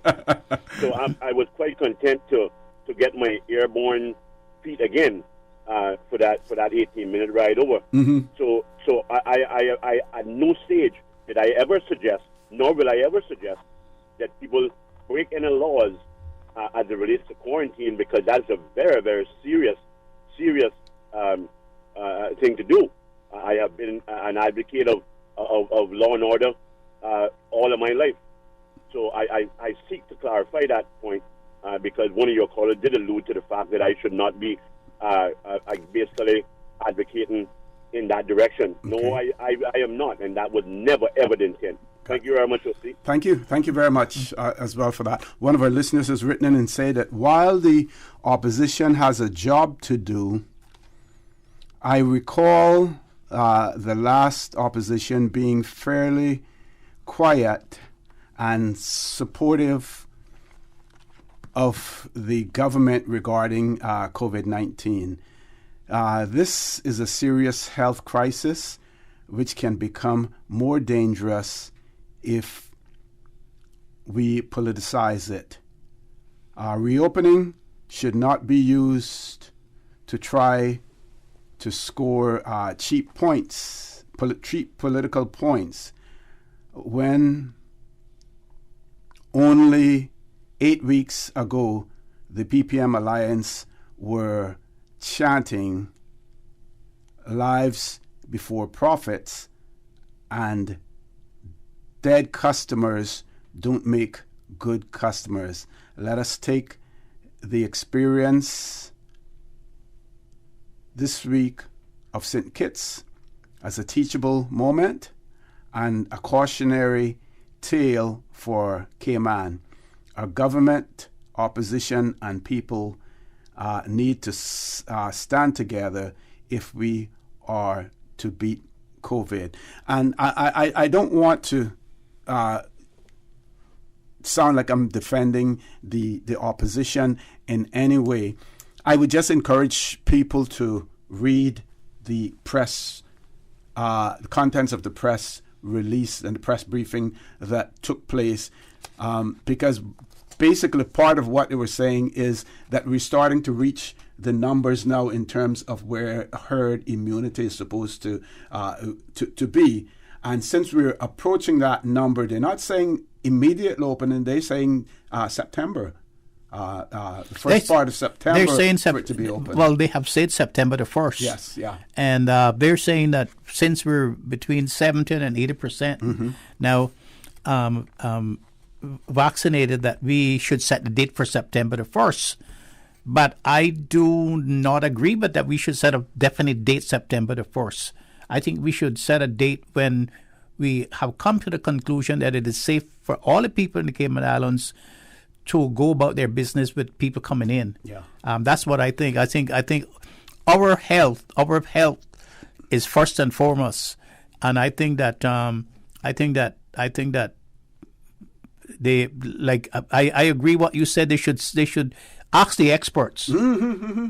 They should set out Dr. Lee and all of those experts and let's hear from them if it's safe, if it's safe to open up the borders on such and such a time. One of the things, but most importantly, we should only open in the borders when we believe that we are safe and that our people are safe. That's when we should open the borders. We were convinced. When that time is, I don't really know when that time is. Yeah. I was thinking, okay, when we look at September, if it was under normal circumstances, tourism numbers would not be that high in September. You're approaching the November, December start of the winter season. We may want to look at various categories of people who may want to come to the Cayman Islands. Those persons with Caymanian connections, close Caymanian connections who want to come to the islands. And are vaccinated. Children of Caymanians, parents of Caymanians and stuff like that who are vaccinated. Look at those persons who own homes in the Cayman Islands and are vaccinated to see whether or not we can do things on an incremental basis. I would agree with that. And we see the UK basically doing the same now. They're also looking at their numbers. And when they see their numbers start to fluctuate and they saw the numbers start to rise again, they have now delayed certain things up on for an additional 4 weeks. We have not seen that yet in the Cayman Islands. But at the same time, we really have not opened up ourselves, that much. So if we are not already including those categories, we could look at those persons who have been vaccinated, whether or not it has to be vaccinated here in the Cayman Islands or a vaccination that can be verified. It should be a verified vaccination, and they should be able to pass the tests when they come to the Cayman Islands also. Right. And be able to do that gradually. Yes. So, between September, now in September or whatever, we could gradually open. We have 3 callers. We're going to take 1 caller before a commercial break, 2 callers after, because we only have about 15 minutes left on the show. First caller, good morning. Welcome to For the Record. When you come back up there. Good morning, good morning, good morning. Mr. Connor? Yes, ma'am. I think that we should not open in September. Actually, September is, to me, one of the slowest months in the year. Everyone is going back to school. Most parents are broke. Children are going back to college. And as long as I know myself, Cayman, September is the slowest month in the year. So I'm not sure what is the big hurry that we have to open in September. And another thing this morning, I heard someone talking about the bar rooms by the churches. The liquor stores. We don't have to go far because we have one right in the Savannah churchyard. And I mean, the churches are like, the people are trying to get to church and the cars are parked and it's a bad crossing right there. So I'm thinking that, they should look at that also and close that down, even on the Sundays. It's a big insult to the people of Savannah and Lower Valley and Pedro area. Thank you. Thank you. Thank you very much. Caller, Ms. Susan. Let's take the commercial break now. And then we have a few callers on hold. We will take those after the commercial break, so please stay tuned. For the Record, we'll be back shortly. What's that? No sugar, same amazing taste? Coca-Cola Zero Sugar is here to stay. Classic taste, pure satisfaction. Be sure to stop into any Tortuga location and get your own case of Coke Zero. Or grab an ice-cold one straight from the cooler. Brought to you by Tortuga Distributors Limited. Coca-Cola, taste the feeling, Cayman. Hi, I'm remodeling our bathroom. I have a few questions. Sure. What are some ideas to make my bathroom feel larger? How do I know if I'm picking the right vanity? How do I choose a new toilet or a new countertop? Also, the lighting is terrible. Can I put a window or a skylight? And do I really need an exhaust fan? You've come to the right place. At Brand Source, we custom design kitchen and baths, and our talented design team can help answer your questions. Whether you're looking for a modern, functional family bathroom or a luxurious personal retreat, we'll help create that beautiful space that makes your home yours. And if you're in a rush for a new look and have a limited budget, our ready-to-install bathroom vanities, built with solid wood and countertops of the finest materials, are a quick and easy remodeling solution. For the very best in custom-designed kitchens and baths, visit Brand Source Home Gallery on Dorsey Drive, Industrial Park, Cayman's Kitchen and Bath Center.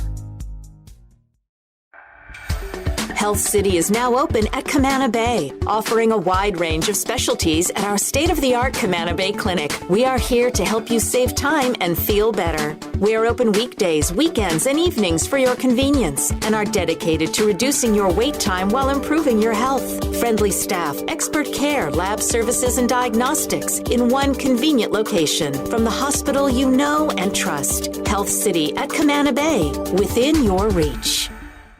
For the Record with Ort Connor. Initiating system. For information that matters. For the Record with Ort Connor. Continues right now on Radio Cayman. Good morning. Welcome back to For the Record. We're going to take our final caller for the morning. Caller, good morning. Welcome to For the Record. Hello? Good morning. Yes, good morning. Good morning. Yes.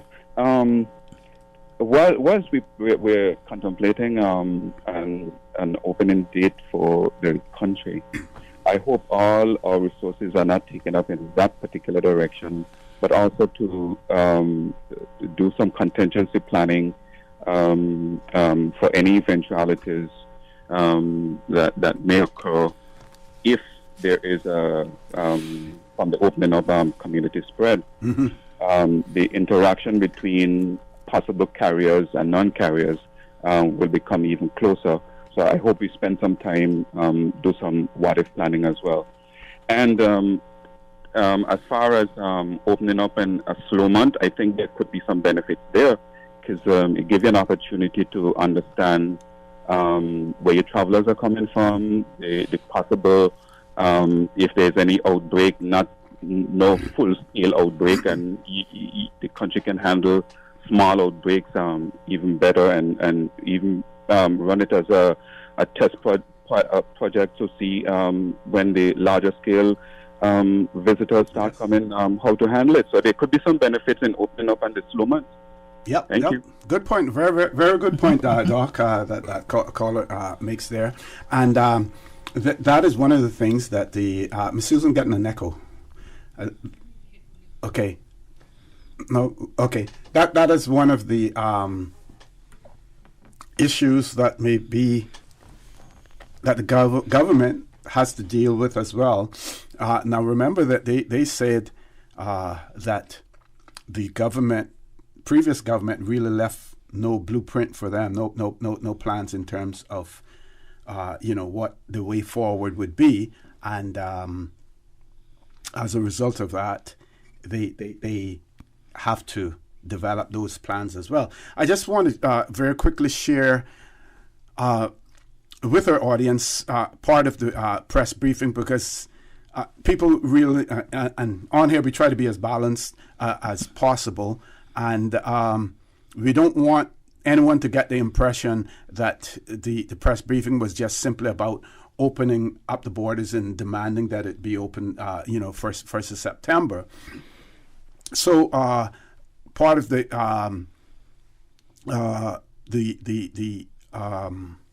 press briefing was, say, first off, I want to say how pleased we are in the opposition, how pleased we in the opposition are that the public rallied and came forward to ensure that the vaccines were all used before their expiration. I congratulate all involved on their efforts in this regard. We look forward to the vaccination program restarting on June 17th with the arrival of more vaccines from the United Kingdom. I pray that the momentum continues and we get an even larger majority of our people vaccinated and protected. Mass vaccination of our people is hugely important for us to open the borders this year. Indeed, we must reopen this year. Heading into the election in February, we stated that any reopening plan was contingent on vaccinating most of our people. Our election manifesto noted that given the concerns about the new variants, we needed to vaccinate between 75% to 80% of our population. We are getting close to those numbers. Opening the border also relies on vaccines protecting against the new variants, especially the Pfizer vaccine. To date, the experts have confirmed that Pfizer and other vaccines are in fact effective against the variants. And I won't go on any further. And then I've been advised that simply that based on the numbers, it appears as if we need to get about another 10,000 persons vaccinated to get to the 75% that we need. So no one is asking, for the borders to be opened up willy-nilly. The opposition is basically saying stay the course, but at the same time they're calling for September because they feel, based on the projections, that September should be the time that we reach that point. Over to you, Doc. Well, there's also something that we should take into regard, and that is the right to people not to take the vaccine. And that is enshrined in Section 10 of the Constitution and the Bill of Rights, the rights to conscience and religion. Some people are not taking it for religious purposes, and some people take it for conscientious purposes. And until the government passes a law that is reasonably justifiable in a democratic society for public health, that says that you must take the vaccine, then I don't know when we are going to reach the herd immunity, if we are going to reach that figure for herd immunity. Because the people's right not to take the vaccine has to be taken into account as well, yes. And the Constitution has to be taken into account as well, because you have a constitutional right not to take the vaccine if you do not want to, and that is enshrined in your Bill of Rights. Yes, yes. And like and as I have to repeat again, unless the government passes a law that is reasonable, justifiable in a democratic society, and in the interest of public health, to say that you must take the vaccine, then the government has to continue to depend on whether or not the people want to take the vaccine or not. Okay, all right, Doc. You have the mic, and I'll let you continue to talk. Anything in particular that you want to mention as well, because I know we did give most of the show to our callers as well, and they enjoy that, and we enjoy certainly conversing with them as well. Well, we didn't get to finish our scheduled program items that we had from the last program about the recommendations from the elections office, right? From the observers, election observers. I thought about that last night, and I said to myself, I want to continue that when we have the ear of the government, and not only when we have the ear of the government, but when it is appropriate for them to be able to address it, because at this point in time, I would say that while those implementing some of those recommendations, while that is important, there are so many more important issues that the government has to deal with. We certainly can make our listening audience aware of what these recommendations are, but at the same time want to get the ear of the government as well. And there are several things that will take precedence over this, even though we certainly don't want to wait until an election year to try to implement some of these. And because many of them also require constitutional changes as well, that will need to take place early. Yeah, well, one of the main recommendations that I'm interested in, I have always been interested in, is the right to stand for elections. Mm-hmm, mm-hmm.